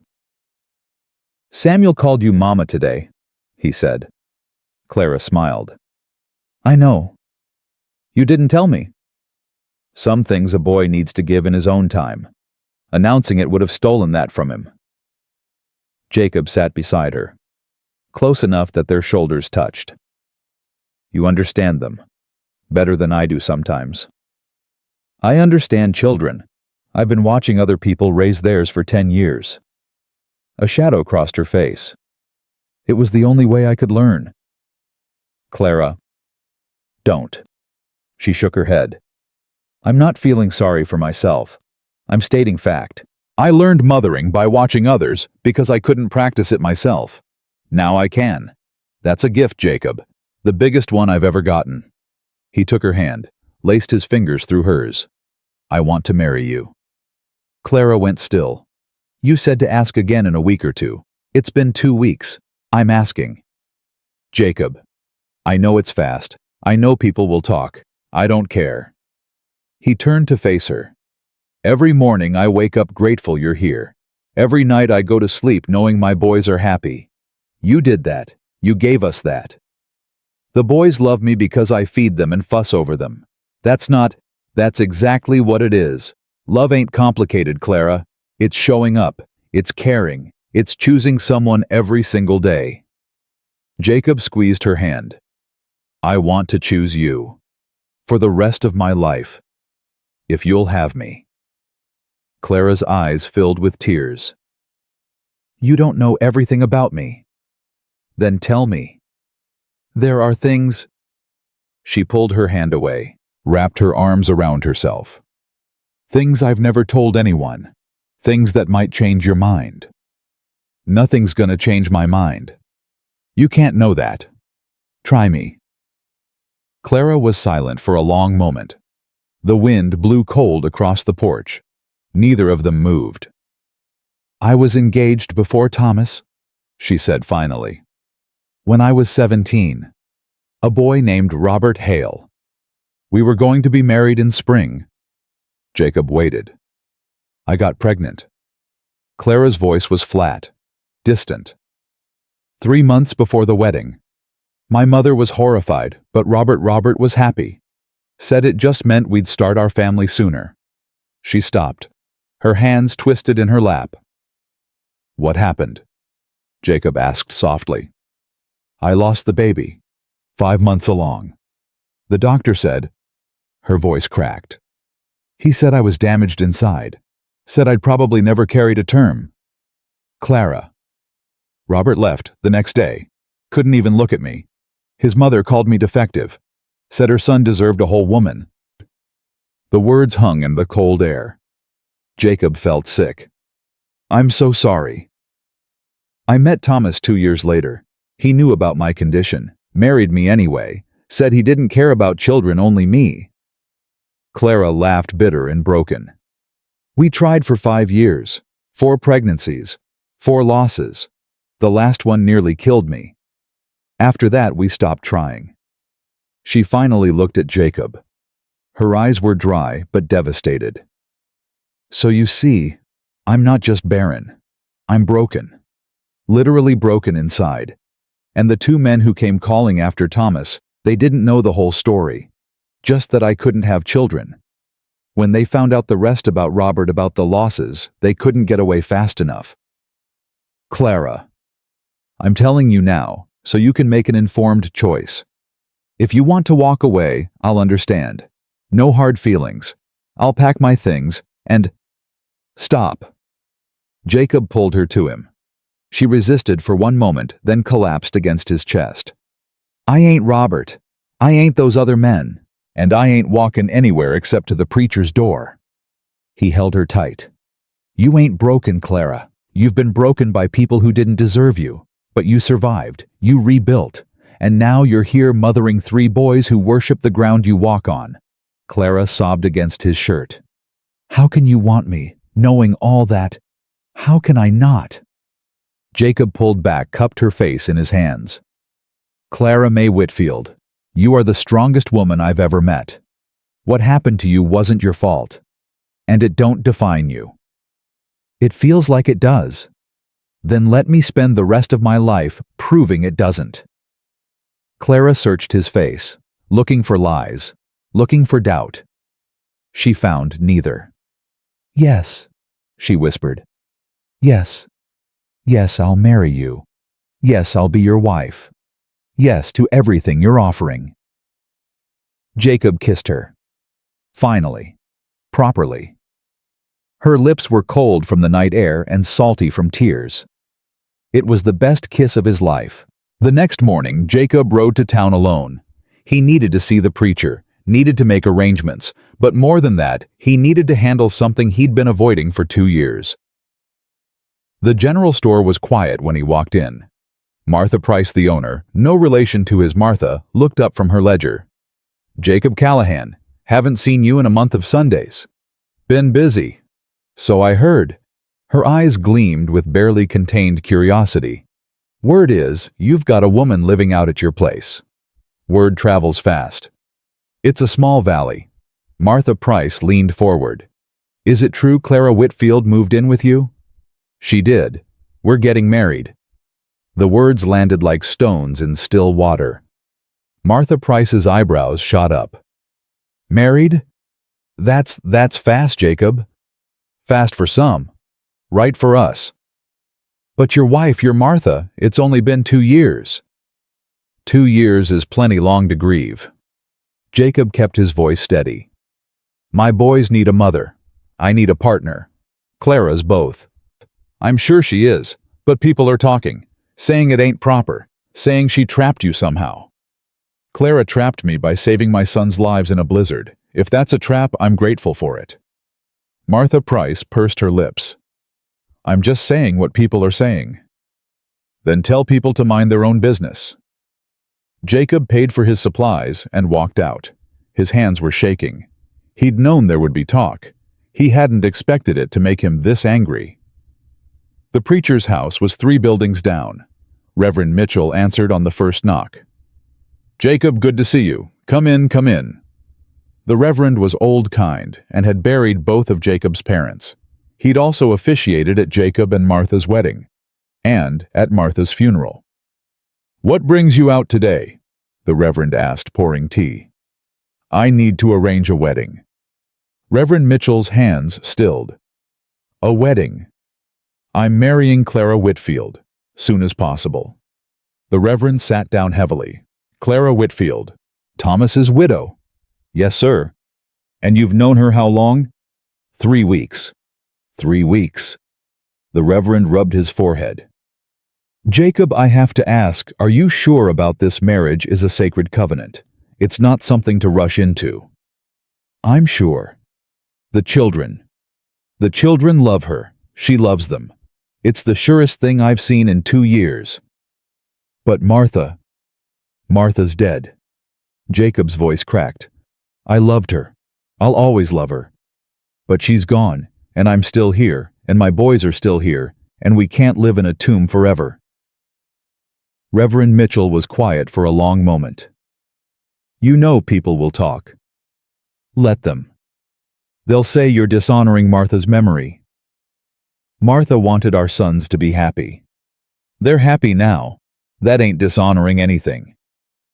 The Reverend studied Jacob's face. Whatever he saw there must have satisfied him. When do you want the ceremony? This Sunday, if you can. That's 5 days away. I know what I want, Reverend. Waiting longer won't change it. Very well. The Reverend extended his hand. Sunday it is. I'll expect you both at the church, 11 o'clock. Thank you. Jacob shook his hand and left. His heart pounded. 5 days. In 5 days, Clara would be his wife. He made one more stop before heading home. The jeweler's shop was small, tucked between the blacksmith and the saddlery. Old Henrik ran, it had run it for 40 years. Mr. Callahan. Henrik peered over his spectacles. What can I do for you? I need a ring, a wedding ring. For yourself. For my bride. Henrik's eyebrows rose, but he said nothing. He pulled out a tray of simple bands. These are what I have ready. Or I could make something custom if you have time." Jacob looked at the rings, plain gold, silver, a few with small stones. None of them felt right. "I have something else," he said slowly. "Something I want remade." He reached into his pocket, pulled out Martha's wedding ring. Henrik's breath caught. "Jacob, I want you to melt it down. Make something new." "Are you sure?" "No." Jacob turned the ring in his fingers. "But I think it's what Martha would want. She loved me. She'd want that love to become something new, not stay locked in the past." "That's a beautiful thought. Can you do it by Sunday?" Henrik studied the ring. "It's good gold. I can add to it, make it bigger for a different finger. Add a small stone if you'd like. Do it. Whatever makes it right." Jacob handed over the ring. His hand trembled. "This is a brave thing you're doing," Henrik said softly. "It don't feel brave. It feels terrifying. That's how you know it's right." Jacob rode home with an empty pocket and a full heart. Clara was in the yard when he arrived, teaching Daniel to throw properly. She looked up at the sound of hooves, and her face lit up. "You're back." "I'm back." Jacob dismounted, kissed her quickly. "Sunday, 11 o'clock, the church." Clara's eyes widened. "Sunday, that's 5 days. I know." He took her hands. "Can you be ready? I don't have a dress. I don't have—" "You have yourself. That's enough." Clara laughed, tears springing to her eyes. "You're impossible." "I'm determined. There's a difference." That evening, everything felt different. The boys picked up on the energy. Daniel bounced around asking questions. William got quiet the way he always did when he was processing something big. Samuel watched his father and Clara with careful eyes. "Papa." Samuel caught Jacob alone by the barn. "Are you really marrying her?" "I really am." "What about Mama?" Jacob knelt to meet his son's eyes. "Your Mama is always going to be your Mama. Nobody can replace her. Clara knows that. She's not trying to." "Then what is she trying to do?" "She's trying to love you boys. She's trying to help me keep this family together. She's trying to build something with us." Samuel's jaw worked. "I called her Mama. The other day. I didn't mean to." "I know. I heard." "Are you mad?" "Samuel." Jacob pulled his son close. "The day you called Clara Mama was one of the happiest days I've had in 2 years. Your mother would be proud of you for opening your heart again." Samuel pressed his face into Jacob's shoulder. For a moment he was just a boy again. Not the man of the family, not the steady one. Just a child who missed his mother and was learning to love someone new. "I want her to stay," Samuel whispered. "Forever." "She will. I promise." News traveled fast in Wind River Valley. By Thursday, everyone knew Jacob Callahan was marrying the Whitfield widow. Opinions divided sharply. Some thought it was romantic. A blizzard rescue, 2 wounded hearts, a Christmas miracle. They were the minority. Others thought it was scandalous. Too fast. Disrespectful to Martha's memory. Proof that Jacob had lost his mind to grief. Those opinions reached Clara's ears on Friday when she walked into the general store for supplies. Martha Price served her with cold efficiency. "Will that be all, Mrs. Whitfield?" "Miss Whitfield, though not for long." "Yes, I've heard." Martha Price's voice dripped disapproval. "Sunday, is it?" "That's right." "Quite a rush. One might almost think you had a reason to hurry." Clara's spine stiffened. "One might think that. One would be wrong." "Of course." Martha Price smiled sharp and false. "It's just, well, some people are wondering. What kind of woman moves into a widower's house after knowing him 3 days? The kind who saves his children from freezing to death. How convenient that was. A blizzard and a broken wagon right at your doorstep." Clara's hands clenched at her sides. What exactly are you implying? Nothing at all. Martha Price shrugged. Just that it all seems very fortunate. For you. Fortunate. Clara's voice went cold. You think I'm fortunate? A widow with no children, no prospects, suddenly lands a man with a good ranch and 3 sons who need a mother. Some would call that lucky. Clara leaned forward. Her eyes blazed. I spent 3 years alone. Completely alone. I watched my husband die, and then I buried him with my own hands because nobody would help me. I survived winters that should have killed me. I worked land that should have broken me. And when 4 strangers appeared at my door half dead from cold, I took them in because that's what decent people do. Martha Price stepped back. If that makes me fortunate, then yes, I'm fortunate. But it ain't luck, Mrs. Price. It's survival. And I won't apologize for it. Clara gathered her supplies and walked out. Her whole body was shaking. She made it halfway home before she had to stop the wagon.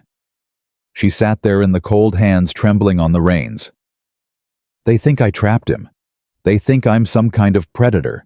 They think, Miss Clara. She spun around. Samuel was riding up on his pony face, concerned. Papa sent me to find you, said you were taking too long. Clara wiped her eyes quickly. I'm fine, just stopped to rest the horse. Samuel looked at her. Really looked. 11 years old, but those eyes saw everything. What happened in town? Nothing. You're lying. Clara laughed despite herself. You're too smart for your own good. That's what Mama used to say. Samuel moved his pony closer. Tell me. Clara hesitated. Then, people are talking about your father and me. They think I took advantage. Samuel's face hardened. That's stupid. It's what people think when things happen fast. Things didn't happen fast. Things happened right. Samuel's voice was fierce. You saved us. You're helping Papa. You're making everything better. Not everyone sees it that way.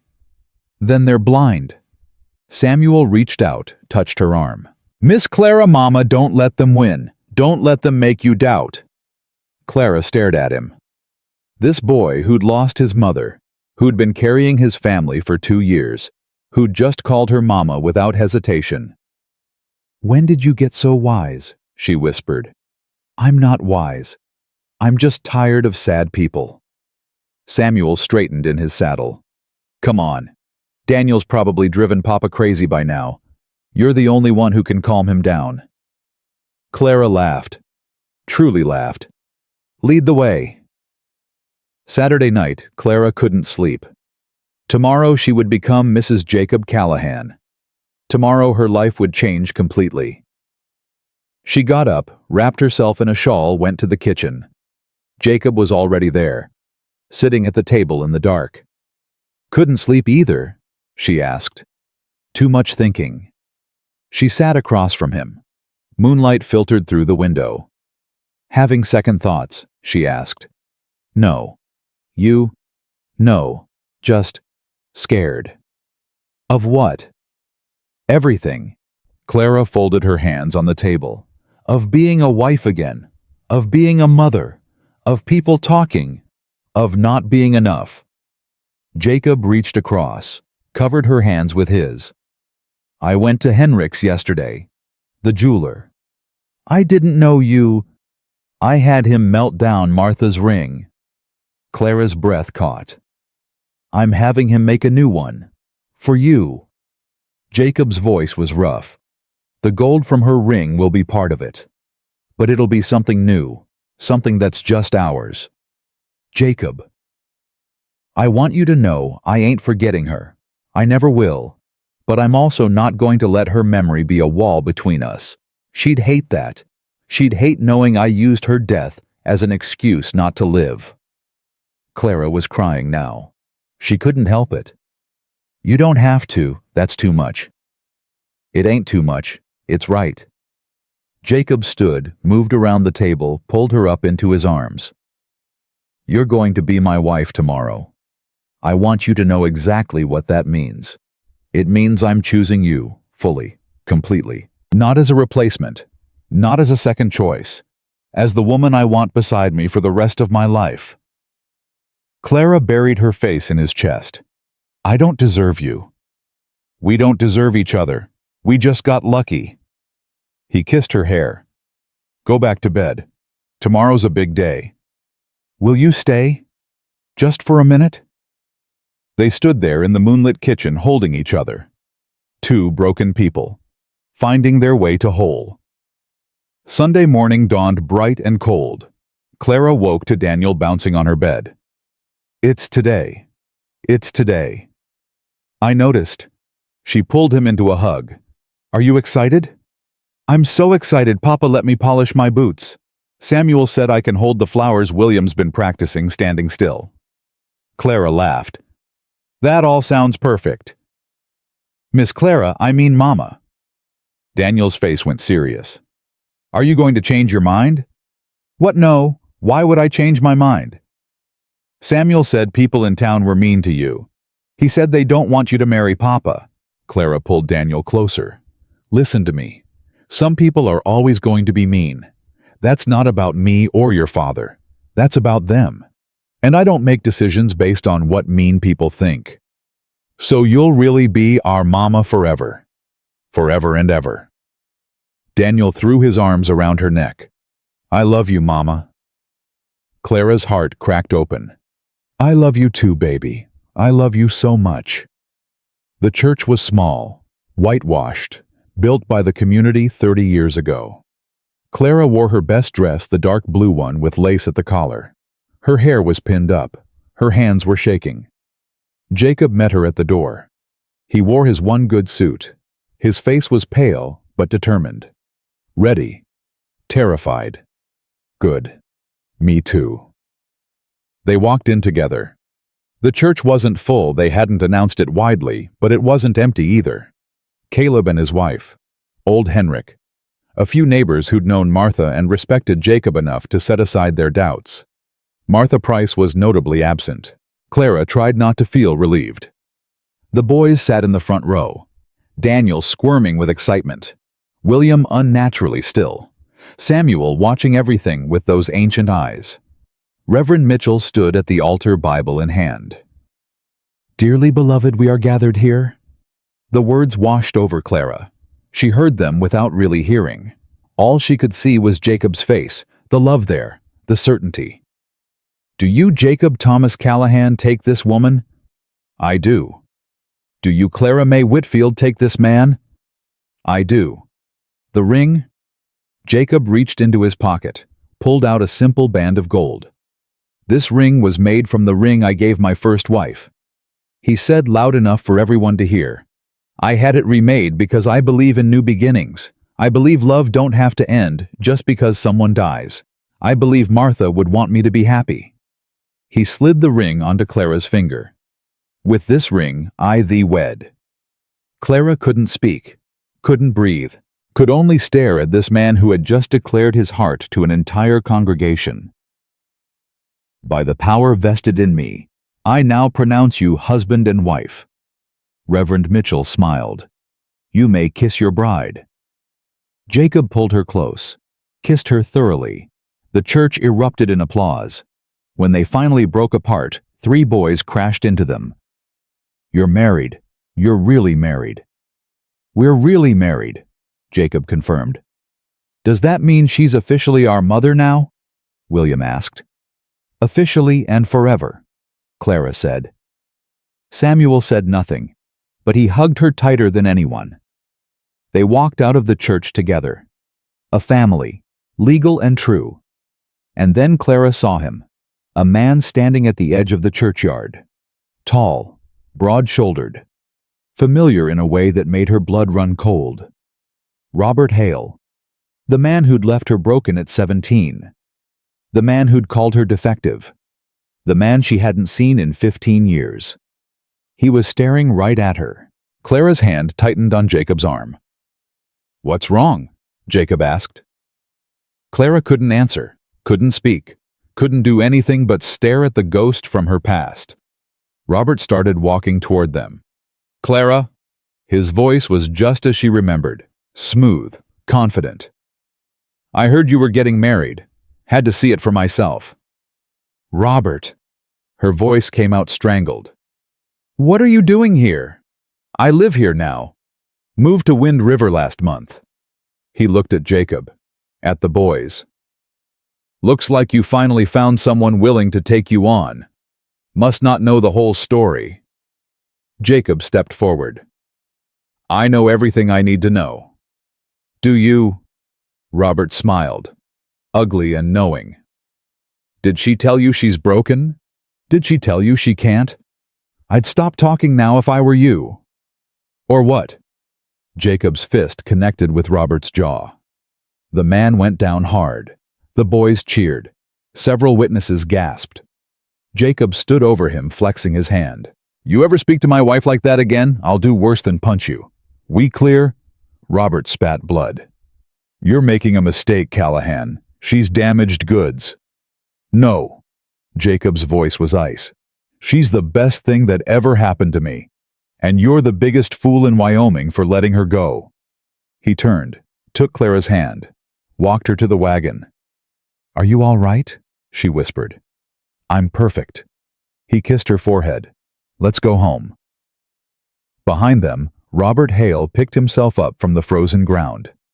His eyes followed them all the way out of town. The ride home was silent. Clara sat rigid beside Jacob, her hands twisted in her lap. The boys sensed something wrong and stayed quiet in the back. When they reached the ranch, Jacob helped her down. Her legs nearly gave out. "Boys, go inside. Get out of those church clothes." They obeyed without argument. Even Daniel knew better than to ask questions. Jacob led Clara to the porch, sat her down, knelt in front of her. "Talk to me." I don't." Clara's breath came in short gasps. "He's here. He's in Wind River. After 15 years, he's here." "It's a coincidence. Has to be." "You don't know Robert." Clara's voice cracked. "He doesn't do anything by accident. He planned this. He knew. Clara, look at me." She met his eyes. Hers were wild with panic. "He can't hurt you anymore. You're my wife now. You're protected." "You don't understand." Clara grabbed his hands.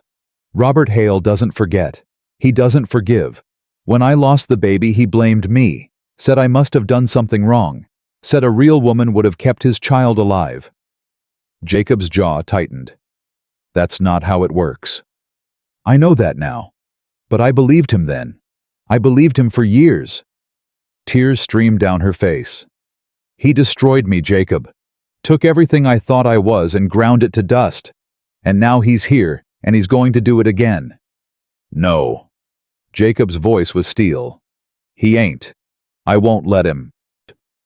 How are you going to stop him?" "I don't know yet. But I will." Clara collapsed against him. Her whole body shook. Jacob held her and made silent promises he didn't know how to keep. The first rumor reached them 2 days later. Caleb's wife rode out face, pinched with worry. "I thought you should know," she told Clara. "People are talking. More than before." "What kind of talking?" "That new man Hale, he's been telling stories. About you and him. About what happened when you were young." Clara's blood ran cold. "What stories?" "That you were loose. That you got yourself in trouble on purpose to trap him. That he was smart enough to get out before you ruined his life." "That's not what happened." "I know that. Anyone with sense knows that. But not everyone has sense." Mrs. Dawkins reached out, squeezed Clara's hand. "I'm sorry. I just thought you should be prepared." After she left, Clara sat at the kitchen table, staring at nothing. Jacob found her there an hour later. "You heard?" "I heard." Clara looked up. "He's doing it on purpose. Making sure no one here accepts me. Making sure I'm alone." "You're not alone. You have me, the boys." "For now." Her voice was hollow. "But what happens when he turns them against me too? What happens when he poisons their minds the way he poisoned mine?" "That ain't gonna happen." "You can't promise that." Watch me." Jacob rode to town the next morning. He found Robert Hale at the saloon, sitting at a corner table, waiting. "Callahan." Robert smiled. "I wondered when you'd come." "Stop talking about my wife." "Your wife?" Robert laughed. "That's rich. You know she was mine first, don't you? I had her before you. Had her in ways you'll never—" Jacob grabbed him by the collar, hauled him out of his chair. "I said stop." The saloon went quiet. Every eye turned to them. "You're making a scene." Robert's voice was calm, amused. "Is this how you handle everything? With your fists? When necessary? And what happens when your fists aren't enough?" Robert leaned closer. "What happens when the whole valley knows what kind of woman you married? What happens when your boys find out their new mama was a whore who—" Jacob hit him. Harder than before. Robert went down, blood spraying from his nose. "My sons already know everything they need to know." Jacob stood over him, chest heaving. "They know Clara saved their lives. They know she loves them. They know she's the best thing that ever happened to this family." Robert spat blood. "You're a fool." "Maybe. But I'm a fool with a family. What do you have?" He walked out without looking back. But the damage was already done. Word spread. Jacob Callahan had attacked Robert Hale twice now. Once at his own wedding, once in the saloon. People whispered that he was violent, unstable, that Clara had driven him to it. The blame always came back to Clara. She felt it every time she went to town. The sidelong glances. The whispered conversations that stopped when she approached. The women who crossed the street to avoid her. "They hate me," she told Jacob. "They don't know you. That doesn't matter. Perception is everything out here. If they think I'm—" She couldn't finish. "Then we change their perception." "How—" Jacob had no answer. Samuel was the first of the boys to hear the rumors. He came home from school with a split lip and fire in his eyes. "What happened?" Clara demanded. "Nothing." "Samuel Thomas Callahan, don't you dare lie to me."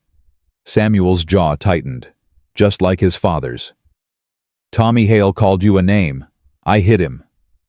"Tommy Hale." Clara's stomach dropped. "Robert has a son. He's in my class. He said—" Samuel stopped. "I ain't repeating it." Clara knelt in front of him, touched his bruised face. "Thank you for defending me, but fighting isn't the answer." "Then what is? Just let them say whatever they want." "No, we prove them wrong. We live our lives so well, so honestly, that their lies can't stick." "That's not fair." "I know, but it's how it is." Samuel's eyes filled with tears he was too proud to shed. "I hate him," he whispered. "I hate Tommy, and I hate his father, and I hate everyone who believes them." "Hate is heavy, Samuel. It'll drag you down if you let it." "How can you not hate them after everything?" Clara considered the question carefully. "I did hate Robert, for years. I let that hate poison everything. It kept me locked up inside myself, unable to trust, unable to hope."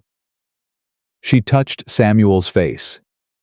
"And then your family crashed into my life, and I realized hate hadn't protected me. It had trapped me. So what, we just forgive them?" "No. We don't have to forgive, but we don't have to carry them either. We let them go. We focus on what matters." She pulled him close. "You matter. Your brothers matter. Your father matters. That's what I choose to carry." Samuel hugged her tight. "I love you, Mama. I love you too, baby. So much." 2 weeks passed. The rumors didn't stop. Clara felt herself shrinking, becoming the woman Robert had made her all those years ago. Small, afraid, worthless. Jacob saw it happening, helpless to stop it. "We could leave," he said one night. "Sell the ranch, start over somewhere else, and run from him, let him win. It's not about winning, it's about protecting you. If we leave, he'll follow. Men like Robert always follow." Clara shook her head. "We stand our ground. Or we stand nothing. Then we stand our ground. But standing ground got harder every day. William came home crying because no one would play with him. Daniel asked why the lady at the store was mean to Mama. Samuel got into 3 more fights. Clara tried to hold them together, tried to be strong, but she was cracking. Jacob found her crying in the barn one evening. "Clara, I'm fine." "You're not fine. Neither am I." He sat beside her in the hay. "Talk to me." "What is there to say? He's destroying us, just like he destroyed me before, and I can't stop him." "We can stop him." "How?" "He's got the whole valley believing his lies. Every day it gets worse. Every day more people look at me like I'm nothing." "You ain't nothing." "I feel like nothing." Clara's voice broke completely. "I feel like that 17-year-old girl again. Broken, ruined, worthless, and I hate it. I hate that he can still do this to me after 15 years. Jacob pulled her into his arms. "Listen to me. Robert Hale is a coward. He attacks you because he knows he can't face what he did. He broke you when you were young, and instead of living with that guilt, he convinced himself it was your fault. Now he's trying to convince everyone else. He's succeeding. For now. But truth has a way of coming out." "Does it?" "Because from where I'm sitting, lies are winning." Jacob had no answer. He just held her while she cried. The turning point came on a Sunday. Clara didn't want to go to church, couldn't face the stares, the whispers. "We have to," Jacob said. "If we hide, they win. I'm tired of fighting. I know. But our boys are watching. They need to see us stand tall." So they went. The church fell silent when they entered. Every head turned.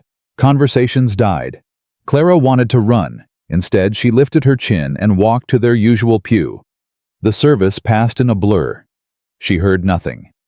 Felt nothing but the weight of judgment pressing down on her. After the benediction, she tried to escape quickly. Robert Hale blocked her path. "Clara." His smile was poison.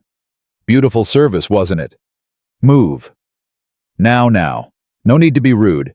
I just wanted to say hello to my old friend. We were never friends." "No, we were more than that." He leaned closer. "We were going to be married, remember? Before you killed my child?" Clara's slap echoed through the churchyard. Robert's head snapped to the side. When he turned back, his smile was gone. "You'll regret that." "I regret many things. That won't be one of them." People were staring openly now. Clara didn't care. "You want to know what really happened 15 years ago?" Her voice rang out clear and strong. "I was 17 years old. I loved this man. I trusted him. And when I lost our baby, when my body betrayed me in the worst way possible, he abandoned me." Murmurs rippled through the crowd. "He called me defective. His mother called me broken. They left me alone, bleeding, grieving, with no one to help and no one to care." "Clara." Robert's face had gone pale. "I built myself back up from nothing. I survived. I found a good man who married me despite knowing the truth. I found children who call me Mama. I found a life." Clara stepped closer to Robert. "And you? You're still the same coward who ran away from a grieving girl. Still trying to destroy what you can't have. You're lying." "Am I?" Clara turned to the crowd. "Ask him. Ask him why he really left me. Ask him what his mother said when she came to my sickbed and told me I wasn't worth the dirt on her boots." Robert's jaw worked. No words came out. "That's what I thought." Clara took Jacob's arm. "Come on, we're going home." They walked through the silent crowd.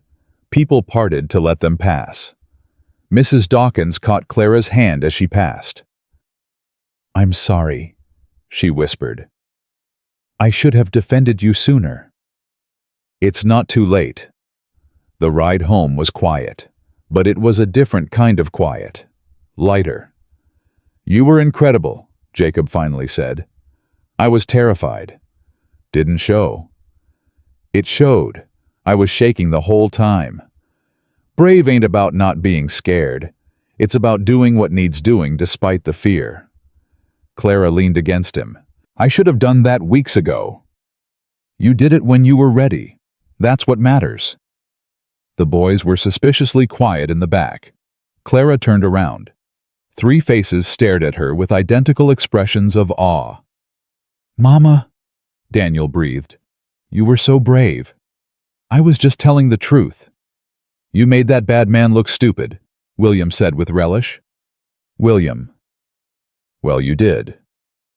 Samuel said nothing, but his eyes were bright. Samuel. You all right? You're amazing, he said quietly. I want to be brave like you when I grow up. Clara's heart cracked open. You already are, sweetheart. Every single day. The aftermath came faster than expected. By the next morning, word had spread through the valley like wildfire. Clara Callahan had publicly confronted Robert Hale. She'd told her story. She'd stood her ground. People began to talk. Really talk.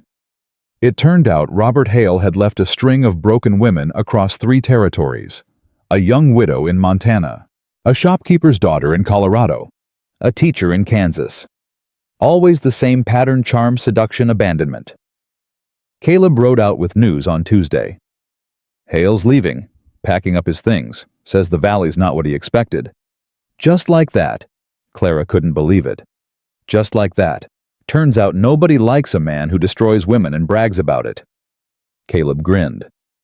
You started something, Mrs. Callahan. People are talking about how you stood up, how you fought back. You're a hero to half the women in the valley. I'm not a hero. Tell that to Mary Whitmore. She came to church last Sunday for the first time in 6 months because of you. Clara didn't know what to say. After Caleb left, she sat on the porch for a long time. Jacob found her there as the sun set. He's really leaving. Apparently. You won. Clara shook her head. I didn't win. I survived. There's a difference. Surviving is winning when the alternative is giving up. Maybe. She leaned against him. I keep thinking about all the women he hurt. All the lives he destroyed. I was just one of many. You were the one who stopped him. Did I, or will he just move on to the next territory? The next victim? You can't save everyone, Clara. I know, but I wanted to. I wanted to make sure he never hurt anyone again. Jacob was quiet for a moment. You know what you did that mattered most. What? You told the truth. Out loud. In public. He pulled her close. That takes more courage than anything, and it gives other women permission to do the same. Clara thought about that. I spent 15 years ashamed of something that wasn't my fault. I know. I let one man's cruelty define my entire life. You survived it. Surviving isn't living. Clara turned to face him. I want to live now. Really live. Not just get through days. Not just avoid pain. I want to feel everything, the good and the bad. I want to be present with you and the boys. I want to build something that matters. Then that's what we'll do. Promise. Promise. The next weeks brought changes. Women started visiting the Callahan Ranch, bringing food, offering friendship, asking Clara about her story. She told it, again and again. Each telling made it easier. I didn't know how common it was, she told Jacob one evening. Women losing babies, women being blamed, women being abandoned. Most people don't talk about it. They should. The silence is what gives men like Robert power. So break the silence. Clara looked at him. What do you mean? You're good with people, good with words. Maybe you could help other women, the way you helped yourself. How? I don't know, but you'll figure it out. She thought about it for days. Then she had an idea. Clara started a women's circle. Once a week at the church. Any woman who wanted to talk could come. No judgment, No gossip. Just support. The first meeting, only 3 women showed up. The second, 8. By the 4th week, the church was full. They talked about everything. Lost children, cruel husbands, shame they'd carried for years, dreams they'd abandoned. Clara listened more than she spoke, but when she did speak, people leaned in. "You have a gift," Reverend Mitchell told her. "People trust you." "I just tell the truth." "That's rarer than you think." At home, the boys flourished. Samuel's fights stopped. He was too busy helping his father with the ranch, too proud of his family to let petty insults bother him.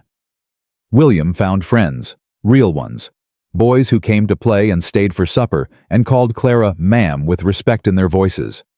Daniel remained Daniel, loud, joyful, exhausting. But now his joy had a target. Now he could shout about his mama to anyone who'd listen. "She's the bravest person in the whole world," he told the Sunday school class. "Even braver than Papa, and Papa punched a bad man." Jacob heard about that from the teacher. "You should be proud," she said. "I am. Every single day." Spring arrived slowly. The snow melted. The ground softened. Clara planted her garden. Daniel helped, getting more dirt on himself than in the ground. "Mama, why do we plant seeds?" "So things can grow." "But they're so small. How do they become big?" Clara knelt beside him, took his dirty hands in hers. "Same way people become big.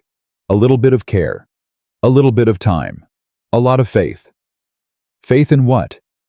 "That the sun will shine, that the rain will fall, that everything has the potential to become something beautiful if you give it the chance."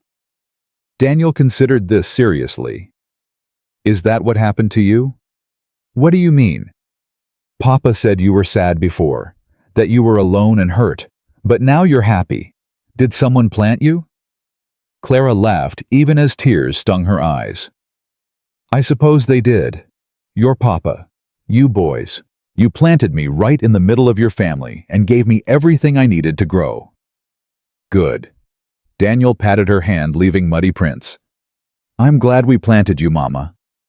"Me too, baby. Me too." That evening, Jacob found Clara in their bedroom. She was holding something, a small bundle wrapped in cloth. "What's that?" Clara unwrapped it slowly. Inside were tiny clothes, baby gowns, knitted booties. "I made these, years ago, for the children I'd never have." Jacob sat beside her, touched a tiny sleeve. "They're beautiful." "I thought about burning them, after Thomas died. After Robert showed up. I thought maybe it was time to let go. But you didn't." "No." Clara's voice was steady. "Because I realized these aren't about grief anymore. They're about hope. They're about the children I wanted. And now—" She looked at him. "Now I have children, not the way I imagined, but mine all the same. They're lucky to have you. We're lucky to have each other." Clara rewrapped the bundle carefully. "I'm going to save these, for grandchildren someday." "Grandchildren." "Samuel will grow up. William will grow up. Daniel will grow up. They'll have families of their own. And I want to give them something. Something that says, 'I always believed in tomorrow, even when tomorrow seemed impossible.'" Jacob pulled her close. "I love you, Clara Callahan." "I love you too, Jacob Callahan." They sat together in the quiet room, holding the past in their hands and looking toward the future. Outside, the boys' laughter rang across the yard. Inside, 2 wounded hearts beat as one. And somewhere in Clara's chest, the last broken piece finally clicked into place. She was whole. She was home. She was exactly where she was supposed to be. Summer came to Wind River Valley like a promise kept. The ranch transformed under Clara's care. Fences stood straight. Gardens bloomed. The herd had grown to 80 head, with more calves expected in fall. But it was the house that changed most. Laughter lived there now. Real laughter. The kind that echoed off walls and filled empty corners and made the whole place feel alive. Clara stood at the kitchen window, watching her boys race across the yard. Her boys. After 6 months, the words still caught in her throat. "You're staring again." Jacob's arms wrapped around her from behind. She leaned into him. "I keep expecting to wake up." "From what?"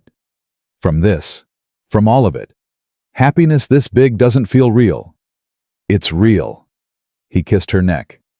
"I promise it's real." Daniel crashed through the door, all knees and elbows and dirt. "Mama, there's a snake in the garden." "What kind of snake?" "A big one." Clara sighed. "Show me." She followed Daniel outside, Jacob's laughter trailing behind her. The snake turned out to be a stick. She showed Daniel the difference. "Oh." He looked disappointed. "I wanted it to be a snake." "Why?" "So you could be brave and kill it." "I don't kill things just to be brave, Daniel. Being brave means knowing when not to fight." "That doesn't make sense." "It will, someday." Samuel appeared from the barn leading his horse. 15 now, growing into a young man so fast it made Clara's heart ache. "I'm riding to town," he announced. "Need anything?" "Coffee if they have it. And thread. White." "Yes, ma'am." He mounted up easy and confident, so different from the scared boy who'd stumbled into her cabin on Christmas Eve 4 years ago. "Samuel." He paused. "Ma'am, be home before dark." "Always am." He rode off. Clara watched until he disappeared over the hill. "He's a good man," Jacob said, coming to stand beside her. "He's 15. He's still a good man. Better than I was at his age." Clara leaned against him. "You turned out all right." "Only because someone planted me in the middle of her family." She laughed. Daniel's words repeated back to her. "That boy remembers everything." "Gets it from his mother. His mother is dead." "I know." Jacob turned her to face him. "I meant you." Clara's eyes filled. 4 years and he could still undo her with a sentence. "I love you, Jacob Callahan." "I love you too, Clara Callahan." Daniel made gagging noises. They ignored him. The letter arrived 3 days later. Clara recognized the handwriting immediately. Her sister Eleanor. They'd written occasionally over the years, short letters, careful words. Eleanor had been the only family member who hadn't abandoned Clara after Robert. But this letter was different. Thicker. Heavy with news. Clara opened it at the kitchen table. Read it once. Read it again. Her hands started shaking. "What is it?" Jacob asked. Clara couldn't speak. She handed him the letter. He read silently. His face went pale. "Robert Hale is dead." "What?" Samuel looked up from his schoolwork. "Eleanor says he was shot in Colorado. Some kind of dispute over money." Clara's voice sounded distant to her own ears. "Happened 2 months ago. She just heard." The kitchen was silent. "Are you all right?" Jacob asked carefully. "I don't know." Clara stared at her hands. "I should feel something. Relief. Satisfaction. Something." "What do you feel?" "Nothing. Absolutely nothing." She looked up. "Is that wrong? He tortured me for years. He almost destroyed us.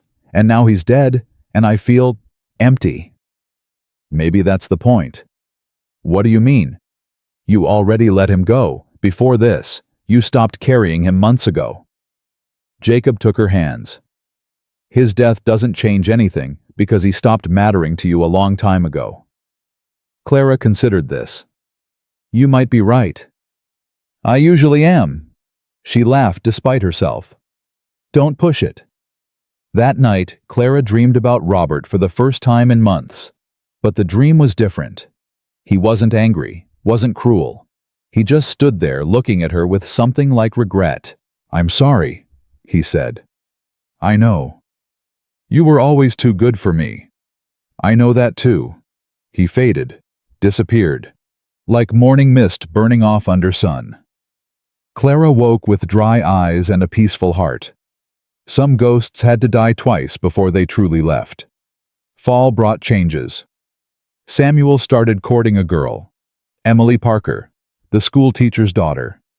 16 years old, smart as a whip, and completely unimpressed by Samuel's attempts to impress her. She laughed at me, Samuel complained. I brought her flowers and she laughed.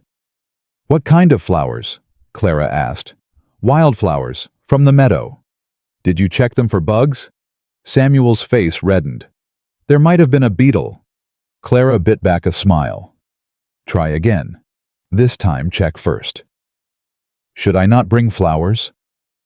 Bring her something she actually wants. How do I know what she wants? Ask her. Samuel stared at Clara like she'd suggested he walk on the moon. I can't just ask her. Why not? Because that's not how it's done. Samuel. Clara set down her mending.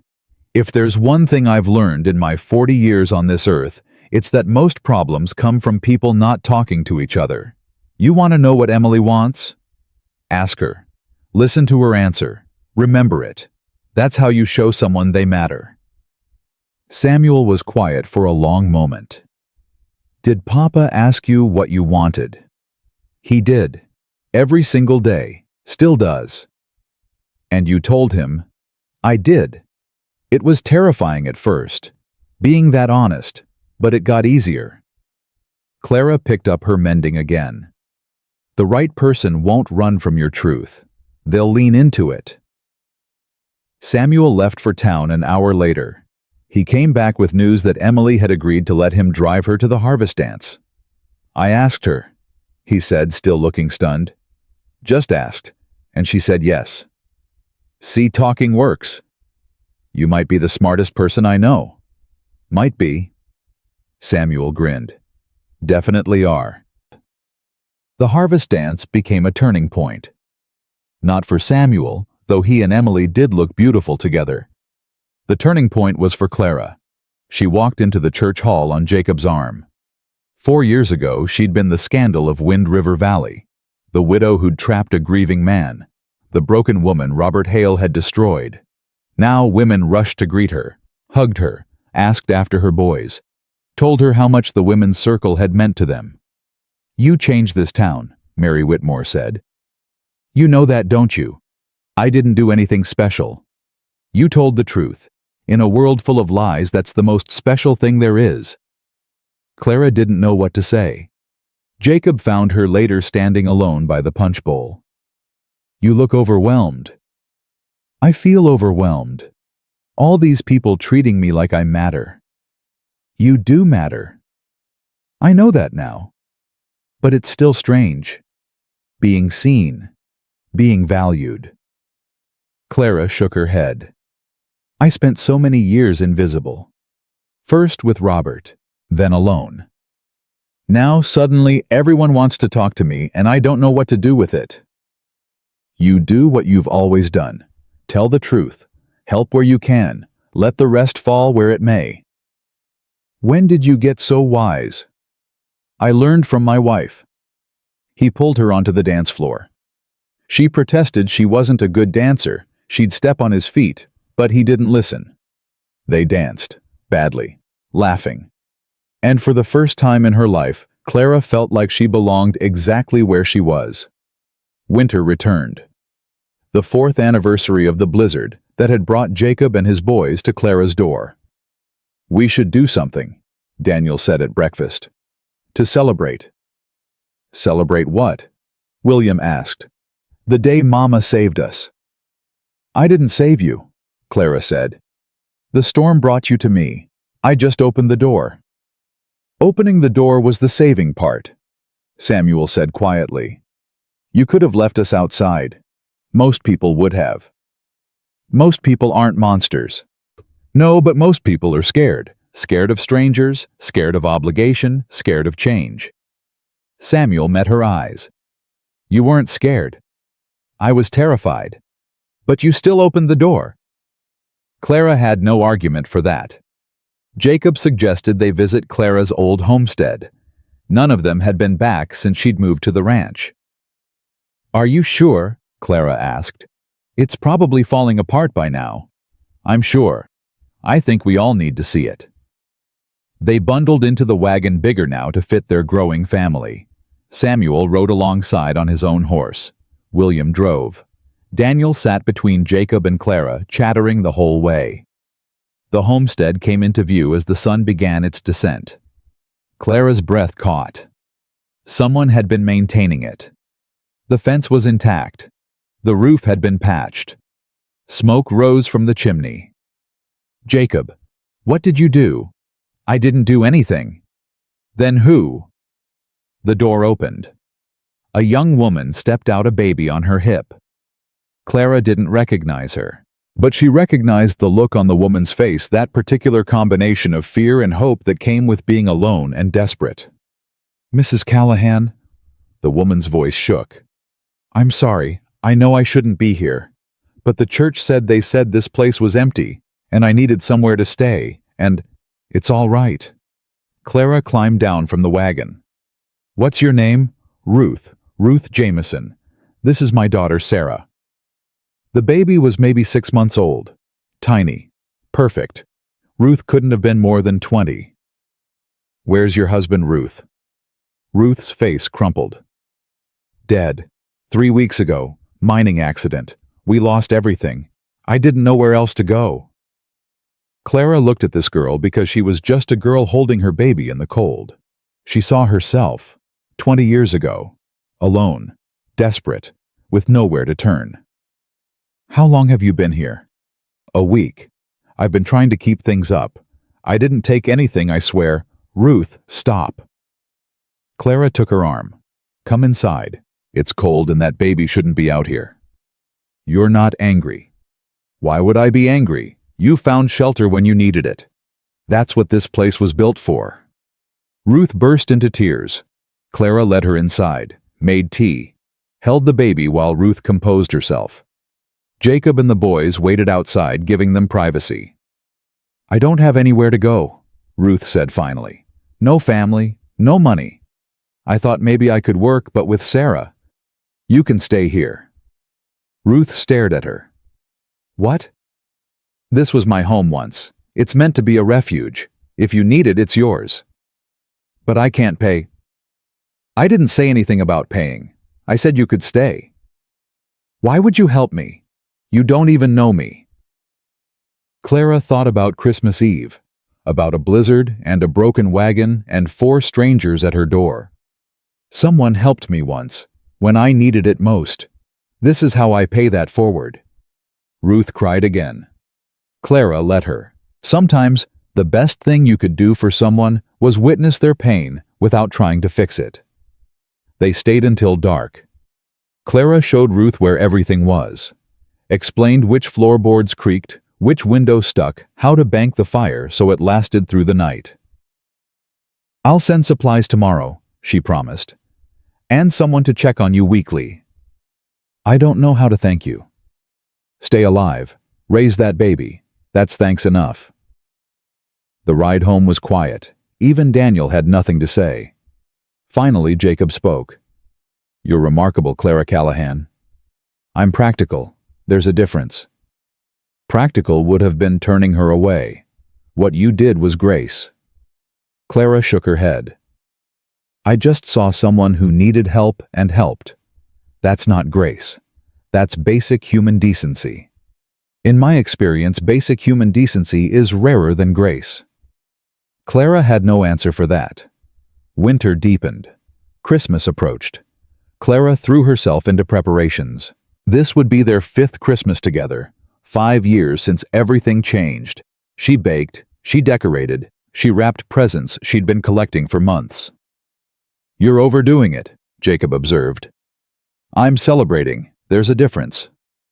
"Is there?" Clara paused, rolling pin in hand. "I missed so many Christmases, Jacob. All those years alone, I barely noticed the holiday. It was just another day to survive. And now it's the day my life began, the day I stopped surviving and started living." She returned to her work. "So yes, I'm going to overdo it, every single year for the rest of my life." Jacob kissed her forehead and left her to her preparations. Christmas morning dawned cold and clear. The boys thundered downstairs, even Samuel, who was supposed to be too old for such things. Daniel had been awake since dawn, bouncing with energy. Presents. Breakfast first, Clara said. But Mama, breakfast first. They ate quickly, pancakes and bacon and eggs from their own chickens. When Clara finally gave the signal, the boys descended on the tree like locusts. This one's for you, Papa. And this one's for Mama. William, that's mine. Is not. Is too. Clara watched the chaos with a full heart. 4 years ago, she'd spent Christmas alone. Now she couldn't imagine life any other way. Open yours, Jacob said, pressing a small box into her hands. I already have everything I want. Open it anyway. Clara untied the ribbon, lifted the lid. Inside lay a locket. Simple, gold, beautiful. Open it, Jacob urged. She did. Inside was a tiny photograph, the 5 of them taken at the harvest fair. Jacob and Clara in the center, the boys arranged around them. A family. Jacob, I wanted you to have something to carry with you, so whenever you're scared or sad or feel alone, he touched the locket. You can remember you're not. Clara couldn't speak. Tears streamed down her face. Is Mama crying? Daniel asked, worried. Happy tears, Samuel explained, like when her heart is too full. Oh, Daniel considered this. That happens to her a lot. Clara laughed through her tears. It does. It really does. She wore the locket every day after that, touched it when she needed strength, looked at the photograph when she needed reminding. She was never alone again. Spring came early that year. Clara was in the garden when she felt the first flutter. She dismissed it. Gas, probably, or her imagination. But it came again, and again, stronger each time. Her hands flew to her stomach. No, it wasn't possible. The doctors had said. She ran to the house, found Jacob in the kitchen. Jacob! What's wrong, Clara? You're white as a sheet. I think I'm not sure, it might be nothing. Clara, what is it? She took his hand, pressed it to her stomach. They waited. 1 heartbeat, 2. Then a flutter, a kick. Unmistakable. Jacob's face went slack. Is that are you? I don't know. I thought I couldn't. The doctors always said, we need to get you to town. Now. Jacob, it might be nothing. It might be a cyst, or then we find out. Right now. He hitched up the wagon with shaking hands. Clara sat beside him, terrified to hope, terrified not to. The doctor was old Dr. Morrison, who'd tended the valley for 30 years. He examined Clara carefully, thoroughly. His face gave nothing away. Well, Jacob demanded, what is it? Dr. Morrison sat back, smiled. Congratulations, Mr. and Mrs. Callahan. You're going to have a baby. Clara's world tilted. That's not possible. I was told I lost 4 pregnancies. My body can't. The body is mysterious, Mrs. Callahan. Sometimes it heals in ways we don't expect. Sometimes the right circumstances make the impossible possible. But the risk? There's always risk, but you're healthy, strong. I see no reason to expect problems. Dr. Morrison patted her hand. I'll want to see you monthly, and you'll need to rest more than usual. But barring complications, I expect you'll deliver a healthy child by fall. Jacob held Clara all the way home. Neither of them could speak. The news was too big, too impossible, too wonderful. I'm scared, Clara finally whispered. Me too. What if I lose it? What if my body betrays me again? Then we grieve together. And we try again if you want, or we don't. Either way, we have each other. You make it sound simple. It is simple. I love you. Whatever happens, that doesn't change. Clara pressed her face into his shoulder. I love you too. So much it terrifies me. Good. We can be terrified together. They told the boys that evening. Daniel didn't understand at first. Then his face lit up like sunrise. A baby. A real baby. I'm going to be a big brother." "You're already a big brother," William pointed out. "But this is different. This baby will be little, and I can teach it things." "What things?" Samuel asked, amused. "Everything: how to catch frogs, how to climb trees, how to make Mama laugh." Clara pulled him close. "You're already an expert at that last one." "I know," he beamed. "I'm really good at making you laugh." Samuel was quieter. He found Clara later alone in the kitchen. "Are you happy?" he asked. "More than I can say." Even though this baby will be yours biologically." Clara understood what he was really asking. "Samuel, come here." He came. She took his hands. "You are mine. You've been mine since the moment you stumbled through my door covered in snow. Biology doesn't make a family. Love does. Choice does. And I chose you, Samuel. I chose all three of you. This baby doesn't change that. Promise? Promise. Cross my heart." Samuel hugged her, hard, like he used to when he was 11 and scared. "I love you, Mama." "I love you too, sweetheart. Always and forever." Summer passed in a haze of preparation. Clara grew. The baby kicked. Jacob fussed over her constantly. "I'm pregnant, not dying," she told him more than once. "Indulge me." She did, partly because she enjoyed being cared for, partly because she understood his fear. The women's circle threw her a party. 30 women, all bringing gifts, all celebrating the miracle they'd witnessed. "You deserve this," Mary Whitmore said. "Every bit of it." "I don't know about deserve." "I do. You've given so much to this community. It's about time something was given back." Clara looked around the room, at all the faces she'd come to love, at the community she'd helped build. 4 years ago, she'd been alone in a cabin wondering if she'd ever matter to anyone. Now, she mattered to everyone in this room. The baby came in September. Labor was long, hard. Clara gripped Jacob's hand until her knuckles went white. "You're doing so well," he kept saying. "You're almost there." "You said that an hour ago." It was true then, too.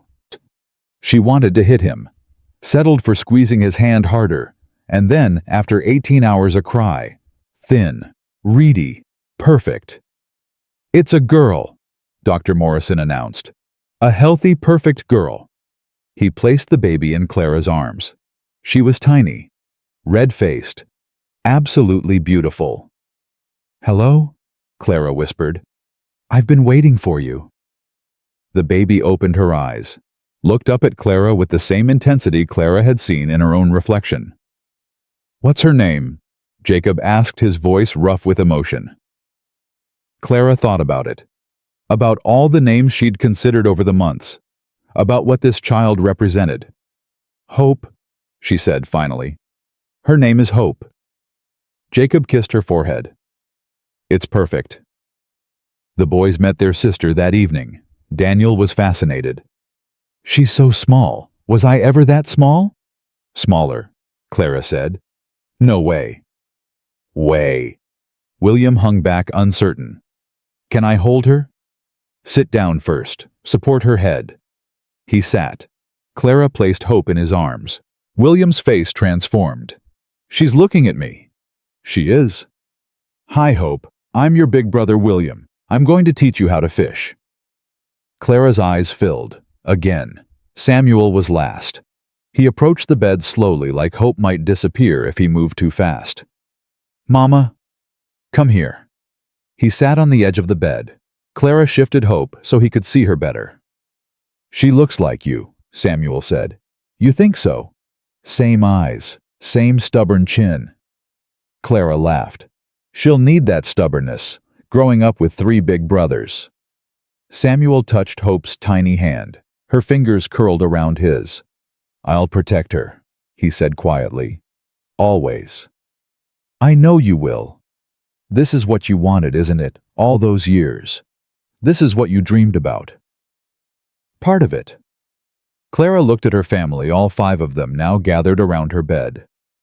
But this, all of you, this is more than I ever dreamed. This is everything. Years passed. Samuel married Emily. They gave Clara 2 grandchildren before she turned 50. William became a doctor, studied back east, then returned to Wind River to serve the community that had raised him. Daniel stayed on the ranch, married a girl from the next valley, took over the cattle operation when Jacob's knees gave out. Hope grew up wild and stubborn and brilliant. She went to school in Denver, became a teacher. Came back every summer to help with the women's circle Clara still ran. And Clara lived. Not just survived, lived. Fully. Completely. Without apology. She saw grandchildren born. Held Jacob's hand through illness and recovery. Buried friends and welcomed new ones. Built a life so full that some days she couldn't believe it all fit inside one heart. On her 60th birthday, her family gathered at the ranch. 4 children, 8 grandchildren, countless friends. The house overflowed with people and noise and love. Jacob found her on the porch that evening watching the sunset, escaping your own party. Taking a moment, she made room for him on the swing. Remembering. Remembering what? Christmas Eve, 30 years ago. A blizzard and a broken wagon, and 4 strangers at my door. Jacob took her hand. The same hand he'd held 1,000 times, 1,000,000 times. Best broken wagon of my life. Clara laughed. Best blizzard of mine. They sat in comfortable silence watching the sky turn gold and pink and purple. Any regrets? Jacob asked. Not a single one. You, only that I didn't find you sooner. We found each other exactly when we were supposed to, not a minute before, not a minute after. You really believe that? I do. Clara leaned against him. Everything that happened, the losses, the loneliness, the pain, it all led here, to this porch, to this family, to you. That's a generous interpretation. It's the only interpretation that matters. She lifted his hand to her lips. I was lost, Jacob, for so long, and then a storm brought you to my door and everything changed. The storm brought us to you. Same difference. He laughed. She loved that laugh, had loved it for 30 years, would love it for however many years they had left. Grandma. Hope's oldest child burst through the door. Uncle Daniel says there's cake? Then we'd better go get some. Clara stood pulling Jacob with her. Can't miss cake. They went inside together, into the noise, into the chaos, into the life Clara had built from nothing but hope and stubbornness and the courage to open a door. That night, after everyone had gone home, Clara stood alone in the kitchen. She touched the locket at her throat. The photograph inside had been updated many times over the years, growing to include grandchildren and in-laws and friends. A whole life captured in tiny images. She thought about the girl she'd been, the one who'd lost a baby at 17 and believed she was broken, the one who'd buried a husband and thought she'd never love again, the one who'd spent 3 years alone in a cabin keeping a lamp lit for visitors who never came. That girl was gone now. In her place stood a woman who'd learned the hardest lesson of all. Broken things could heal, lost things could be found, and love, real love, patient love, stubborn love, could make a home out of any storm. Clara turned off the lamp in the kitchen window. She didn't need it anymore. She'd found everything she was looking for, and it had been waiting for her all along on the other side of a blizzard, in the eyes of a desperate man and 3 frozen boys who just needed someone to open the door. She had opened it, and her whole life had walked through.